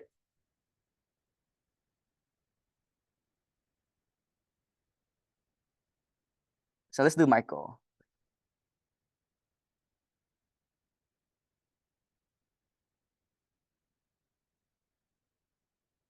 Okay. Star, the nucleophile. Dot is the electrophile. Form that iminium ion. We'll attack that electrophile. And then shift that over there after the bonds to the oxygen. So this is like the exact same step as the original Michael, but instead of an oxygen, we have a nitrogen. Like it's the exact same thing. Instead of an enol or enolate, we have an enamine.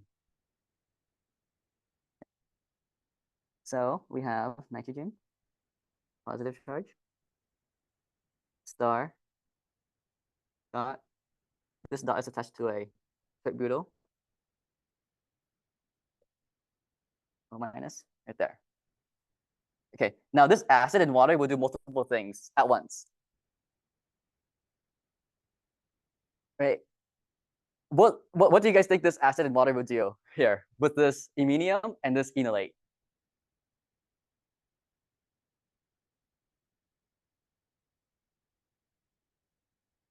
Yeah, we tautomize this enolate back into the carbonyl by remaking that double bond and using the alpha carbon to attack a hydrogen. Right. So that's the first thing that happens. Do that. I'm gonna do this all in one step just to save time. But if this was a mechanism kind of thing, do this in separate steps. Okay. We protonate this alpha carbon and reform the carbonyl there, tautomization. What would this iminium ion turn into with the acid and water? Carbonyl, right? Carbonyl.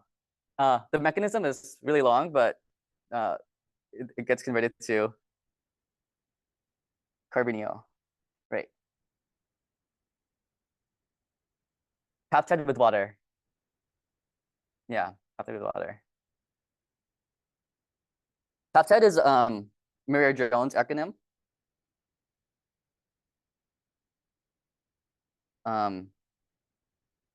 Protonate, addition,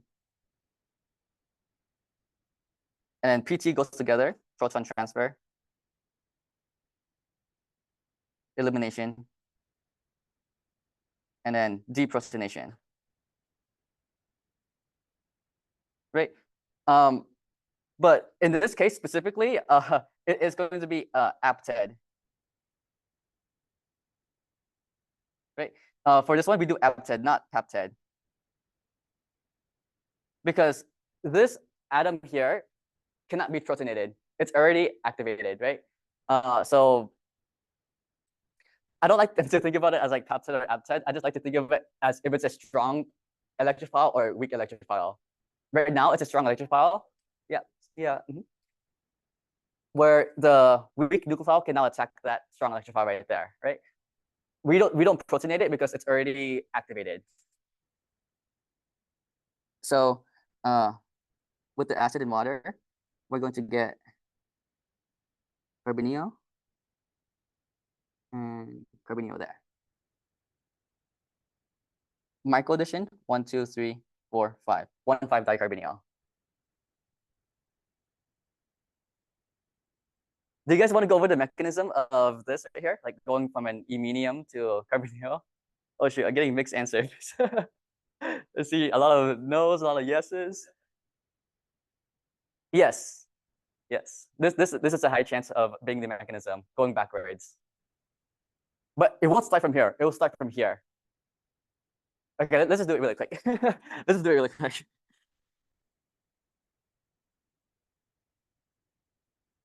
Let's just do a regular.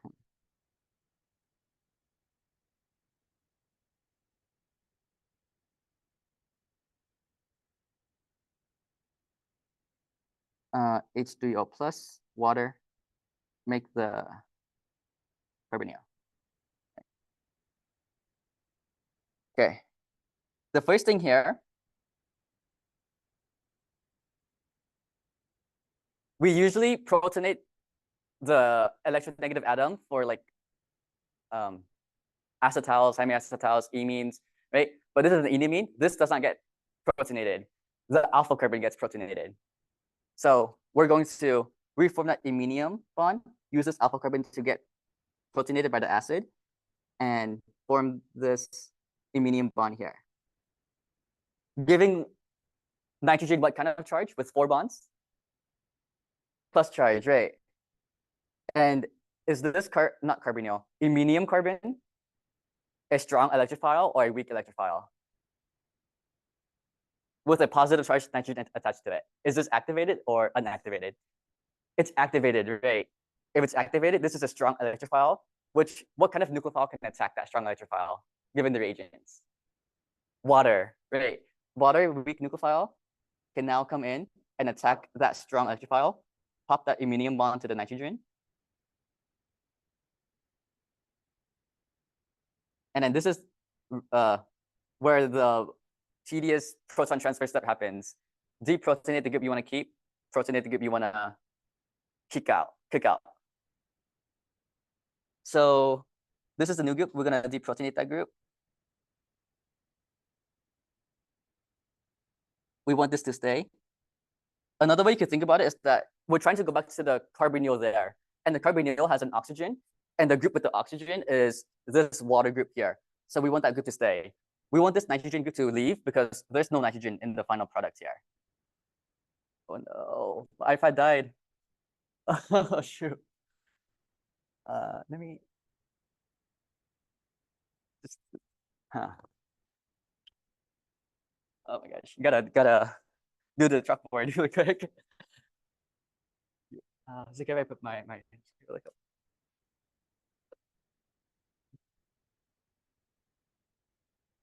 Okay, gotta speed run this. See.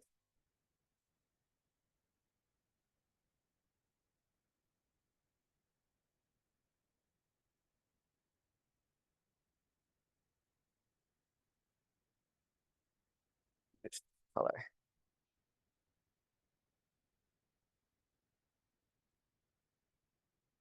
Yep, no problem. See that.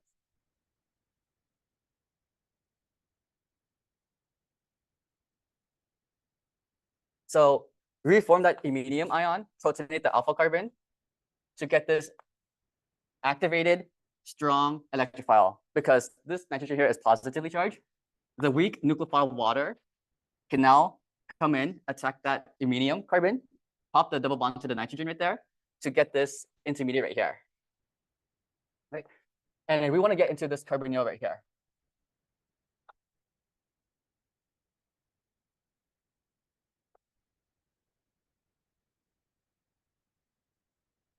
Right? The oxygen group we want to stay because that's what we want to keep to get to the final product. This group we want to kick out. So to make this into a bad leaving group, we have to deprotonate that group to make it neutral.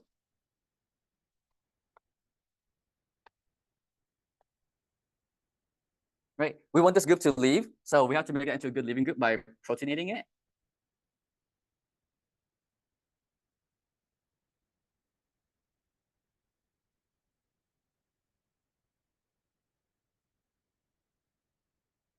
And then this is the weird step here where we drive that good leaving group off by reforming the carbonyl and then kicking out that leaving group right there, which gives you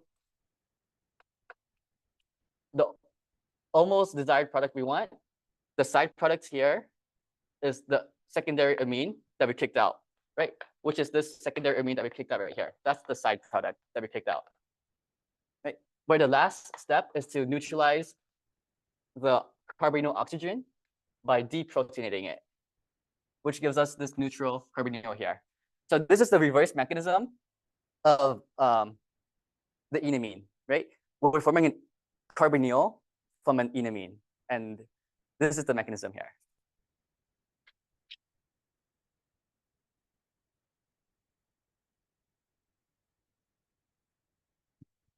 Take a picture of this so I can post it to the notes and post it to the canvas.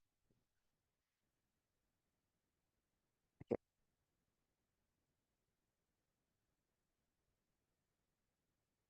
To go backwards, we want to use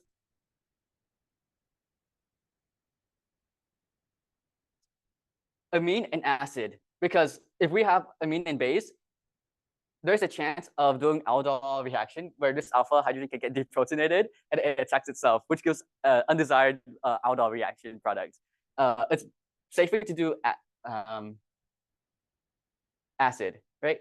But it can still happen in basic conditions because this is actually the more basic atom where the nitrogen here will have a negative charge, which that negative charge is strong enough to attack that carbonyl carbon popped up there to create the O minus. Yeah, so it can happen in base as well. It can happen in base as well.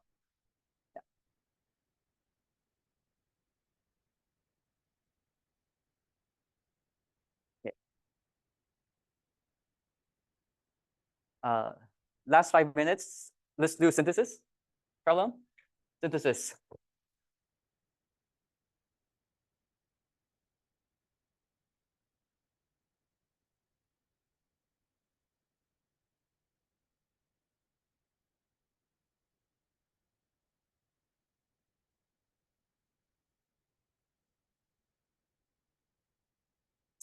Um,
yeah, what do you think this is?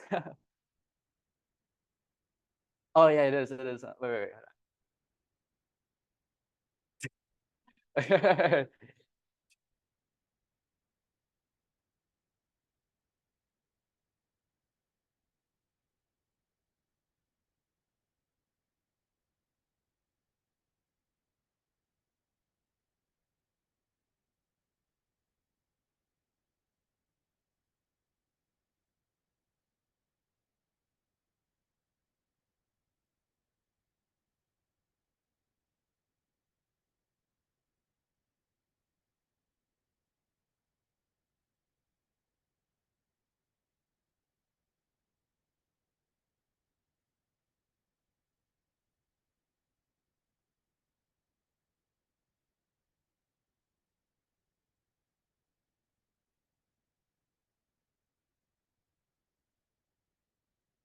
Okay, let's try the synthesis problem here.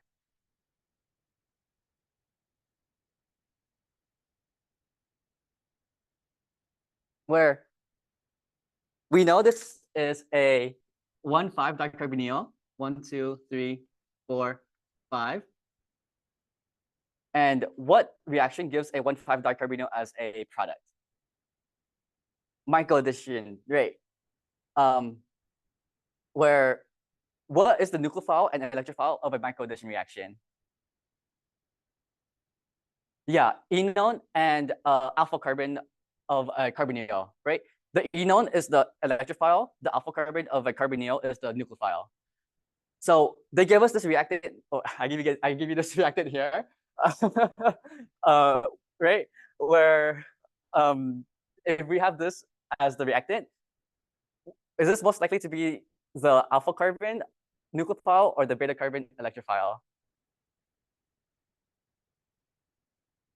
Right, electrophile is the enone, right? Nucleophile, right? Where we could say that this carbon here, let's say, was the nucleophilic carbon that attacked, which is going to be this nucleophilic carbon right there, right? That makes this carbon here that's attached to that star the electrophile right there. And what is this electrophile carbon? Like where did it come from?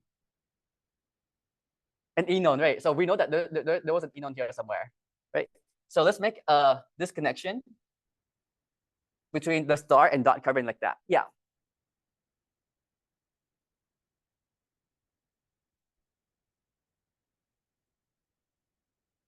Yeah, just because the benzene is indicated that this has to be the nucleophilic alpha carbon, not this carbon here and then the enone right there, because of what's given on the reactant here, right? If the reactant gave you this instead with the Br there, then this would have to be your alpha carbon right there that attacks. But because I gave you that as the thing, it restricts you to make this to be the nucleophile, right? But if I gave you this as the thing with the Br, then it restricts you to go for this as the alpha carbon right there, right? So when we go backwards here, we could say that this came from the benzene ring from the reactant we have with that carbonyl, and that reacts with this enone here, where we have to put this in basic conditions, right? To deprotonate that alpha carbon, that was the star, and this is the dot right here, right? This is the dot of that dot right there. Nucleophile attack electrophile, microaddition, 1,5 dicarbonyl. Now we have to figure out how to make this from this right here. This is gonna be midterm 1 material. What the midterm 1 material here, and 1 is an A. So what do you guys think is gonna be the first step here? Yeah. Yeah, elimination, right?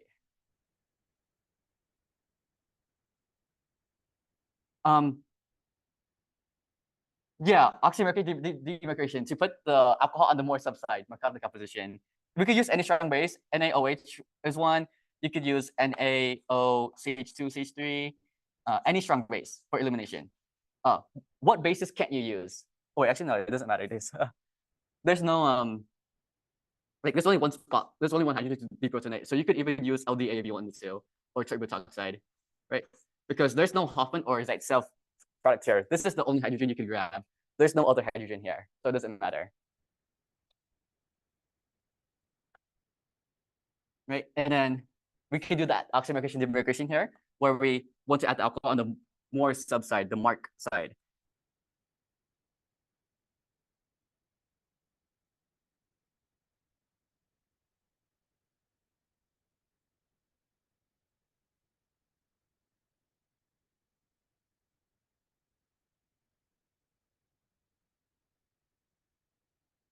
Yeah, I'm trying to do oxymercuration-demercuration with the mercury, but I'm not too sure what the second step is for oxymercuration-demercuration. Hydrolysis oxidation is the one with the boron.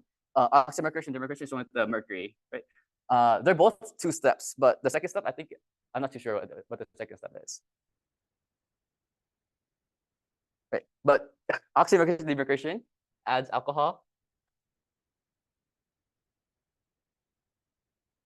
on the more subside, right? If we wanted alcohol on the less subside, then we use hydrolysis oxidation, the anti-Mark addition reaction with the boron, right? And then to go from here to here, PCCE, oxidize the secondary alcohol to a ketone. And then this last step, micro addition. That stops there at the 1,5 carbonyl. It doesn't proceed with the intermolecular aldol dehydration because we cannot form a stable ring, and the alpha carbons that can make a stable ring, there's no alpha hydrogen there to deprotonate.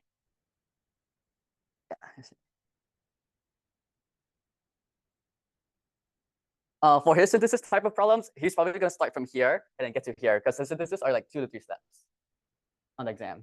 Right?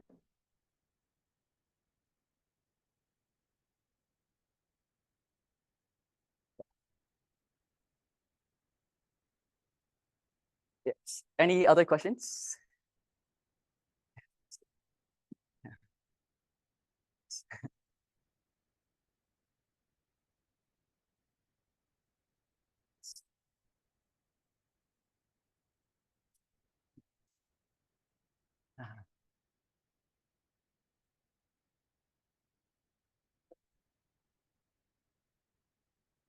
2 hours of synthesis every chapter tomorrow? Oh, okay. Tomorrow. Yeah. I'll make a lot of synthesis ones for that tomorrow. Yeah, like alkene, alkyne, Diels order, those things. Yeah, let's do that tomorrow. And there's I'm probably gonna buy pizza tomorrow for a pizza party for the last concert review session. Drink. So yeah. How would this one work? This is that type of reaction is NaOH, but one of them's okay. Like my question is, what if this one was an OH instead? Because I remember I saw a Leibniz one. Oh, right. If this was an OH instead, right? And then you have a strong base, that OH is the more acidic hydrogen, the most acidic hydrogen that will get deprotonated, not the alpha hydrogen, right? So the OH gets deprotonated to become O minus, and then the O minus attacks the other carbonyl. Oh, is it possible if you could draw that? Yeah, let's draw that out. So let's say we have this OH here. No problem. See ya. 1, 2, 3, 4, 5, like that. H, and then we have NaOH as the base. OH is a strong base. We're gonna look for the most acidic hydrogen. Before, we always deprotonated alpha hydrogen, but because the OH is there, this OH is actually the more acidic hydrogen here on the electronegative atom. Deprotonate that, give that oxygen a negative charge, and then we do an intermolecular reaction where this O minus attacks that carbon, and then 1, 2, 3, 4, 5, 5-membered ring, which is that 5-membered ring. 1, 2, 3, 4, 5. 2 is attached to ethyl. 1 is not a carbon. 1 is an oxygen, right? Where 5 is attached to a hydrogen, invisible, or it could be a methyl, which is that methyl right there. And then an O minus, which gets protonated to become OH. Yeah, and this is a hemiacetal, carbon attached to an OH, OR, hemiacetal. Yeah, no problem.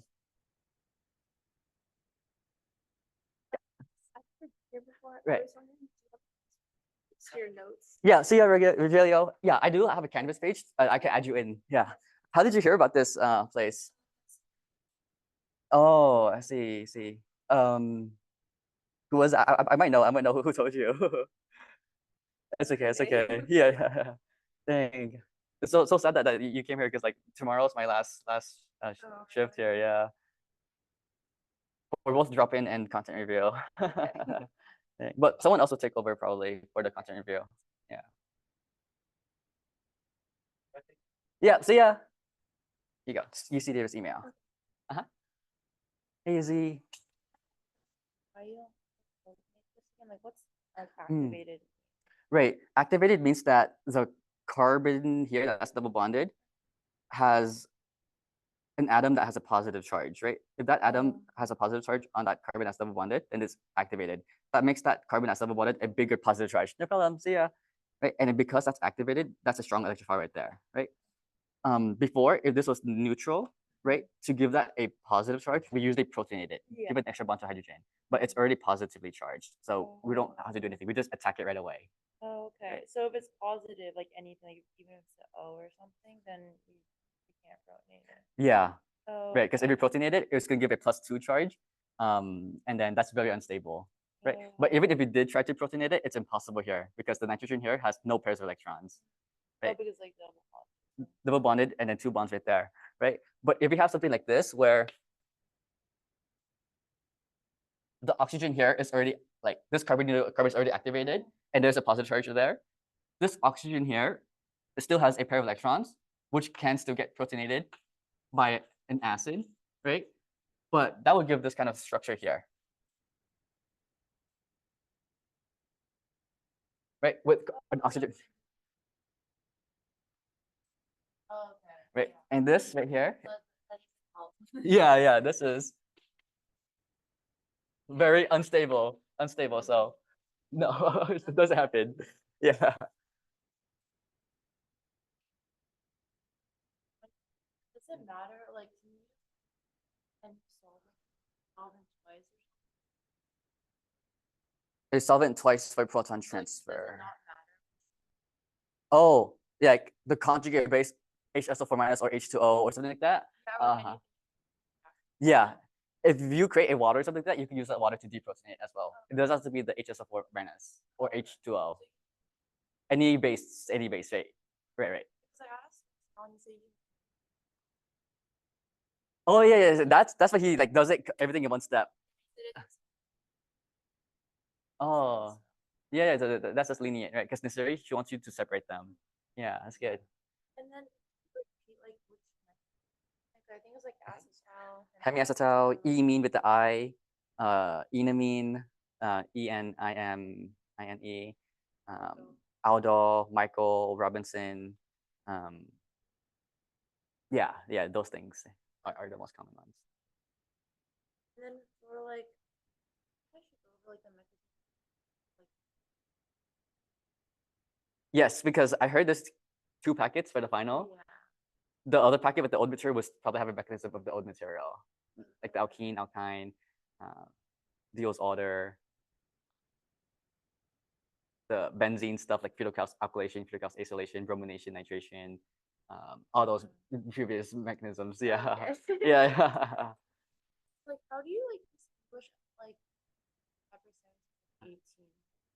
Yeah. So chapter 17 reactions are the aldehyde and ketone reactions, right? Where the aldehyde or ketone gets converted to a different functional group, like an imine, enamine, acetal, hemiacetal, hydrate germanodiol.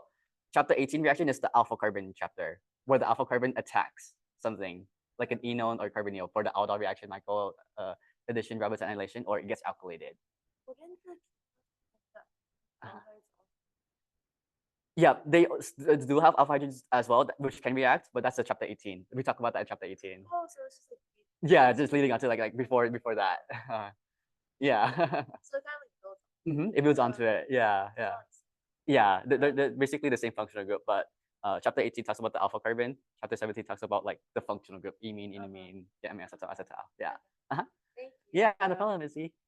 Hey. Hello. Hey. I had a question Uh-huh. about this. Yeah. For alpha halogenation. Yeah. You said that because this withdrawing it withdraws the electrons, it means that it like kind of Stabilizes that negative charge. Right. But then wouldn't the same thing happen here Right. with resonance? Right. Because there would be a negative charge there as well, which it will get stabilized, right?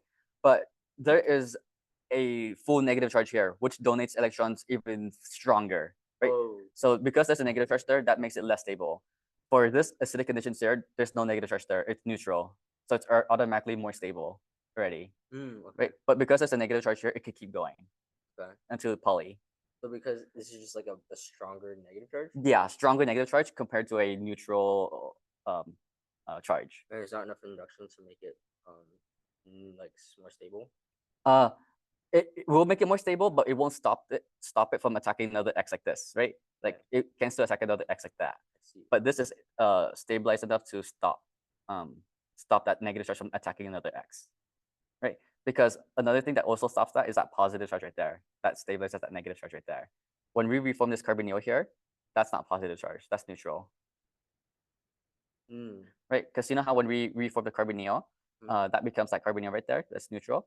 If we reform a carbonyl here, that carbonyl becomes positive charge because that oxygen still has a hydrogen attached to it, right? And that positive charge right there, does it stabilize or destabilize that negative charge? It's stabilized. Stabilize, right? And if it's stabilized, is it more or less reactive? Less reactive. Less reactive, right? Which is why it stops it from attacking another X. But this neutral thing here doesn't stop that negative charge from attacking. It just keeps on attacking. Yeah. And when you say like 1,5 Dicarbonyl. yeah, dicarbonyl. Yeah. Do you count like between each carbonyl or to identify that? Yeah, you could start from this carbonyl here, or you can start from this carbonyl here. Like you start at the carbonyl carbon as the number 1 atom, and then the number 5 carbon has to be the other carbonyl. So 1, 2, 3, 4, 5, or 1, 2, 3, 4, 5. Wait, sorry. Can you say that one more time? Yeah. So to determine if something is a 1,5 dicarbonyl, right? Find the carbonyl carbon. Like doesn't matter which one. Let's say this one. That's the number 1 carbon. You go all the way to 5, 2, 3, 4, 5, but the 5th one is the other carbonyl, right? You could have said this is 1 as well. 1, 2, 3, 4, 5. Another carbonyl. 1,5 dicarbonyl. Dicarbonyl meaning 2 carbonyls. Di is like 2. Carbonyl is a carbon with oxygen, and they have a 1,5 relationship with each other, like 1,5. Yeah. How can you tell that this was wait, is this Michael? Yeah, this is Michael. How can you tell it's Michael versus Robinson? Yeah, so Robinson includes Michael as the very first step, right? In Michael addition, we stop here at the 1,5 dicarbonyl. If we can't make another ring, right? Because for Robinson annulation after the Michael addition, like 1,5 dicarbonyl, we usually do an intramolecular Aldol reaction, right? Where we try to make a 5 or 6 membered ring. Let's say this was the electrophile here. This would make a 1, 2, 3, 4 membered ring, unstable, right? Can we make this the nucleophile? Can we deprotonate the alpha carbon? You say if this was the electrophile? Yeah. If that was the electrophile, and this was a nucleophile, that would make a 1, 2, 3, 4 membered ring, unstable. We don't want that to happen. Let's say this was we try to make this alpha carbon the nucleophile. Can this even be the nucleophile here? Like how do we create a negative charge here on that carbon? Deprotonate it, right? But wait, are there there's any no hydrogens here? hydrogen? No hydrogens, right? No hydrogens. So we can't do Robinson here, right? But if that wasn't there, there would be a hydrogen there, right? Where you could deprotonate it, give that carbon a negative charge, and then do the intramolecular Aldol. Well, and that would be Robinson. Yeah, that would be Robinson. They'll always result in rings. It always results in rings, Robinson. Yeah, but we stop here if like there's nothing to deprotonate. Same as for this was as well. If this was an electrophile, and we try to use this as the alpha carbon, can we deprotonate this? No, right? So we can't do that as well. And so how could you tell that one of them was the nucleophile and which one was the electrophile? Like I guess this is like how would you do predictive art for it? Right. So for Robinson annulation, like which one's the nucleophile, which one's the electrophile, or like are you talking about like from here? Oh, I remember you said like, oh, we need to find out which one, something along the lines of like, we need to find out which one, like attacks or like the beta and the alpha. Oh yeah, yeah. And you said This was the alpha. yeah, just Right. like say that. But, like, why did you say like? Why did you just determine that this was the star and And not this as a star instead, and this is the Enon. or like any other Mm. star? Right. This has to be the star because for macro addition, the nucleophile is always the alpha carbon of a carbonyl. which I'm saying that that's the alpha carbon of that carbonyl as a nucleophile, right? Mhm. And then for microaddition, the electrophile is always the beta carbon of an enol. Right. Yeah. So this is the beta carbon of the enol here. The reason why I said this is the star instead like right here, right, Yeah. is because this cannot be the enol here. We cannot make an enol from here because if we make a carbonyl here, like there's no other carboxylic alkene right there, right? Focus. More carbons, Yeah. right? Which is like that right there, right? But if I give you something like this in the predicted product instead, I mean the reactant instead, right? Like I say like that, right? Then this would be the star, which is this one right here. And then this would be the dot, and then we would make the cut here instead. And then the enol would be this, where the dot is that beta carbon right there, right? Where this is going to be the star if I give you this as a reactant, because this would eventually be that right there, right? Because this is the alpha carbon of the carbonyl that's a nucleophile. When we deprotonate it, there's a negative charge on the alpha carbon right there, right? And then that's the beta carbon, that's the electrophile that gets attacked by that star.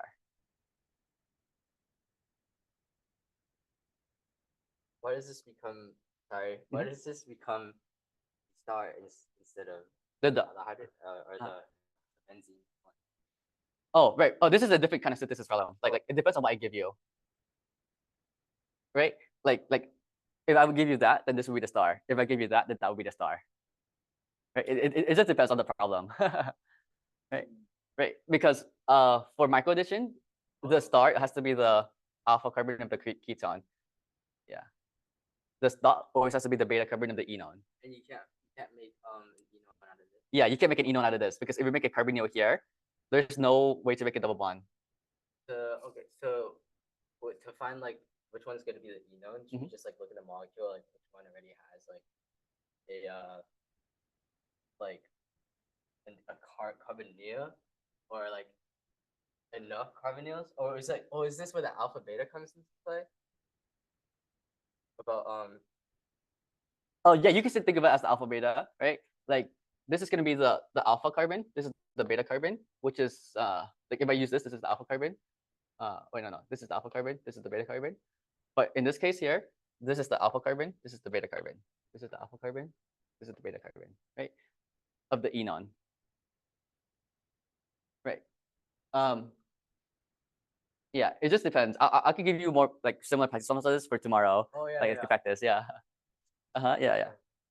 Yeah. Microaddition. Thank you. Yeah, no problem. See ya. Are you gonna be here tomorrow? Yeah. I'll see you tomorrow.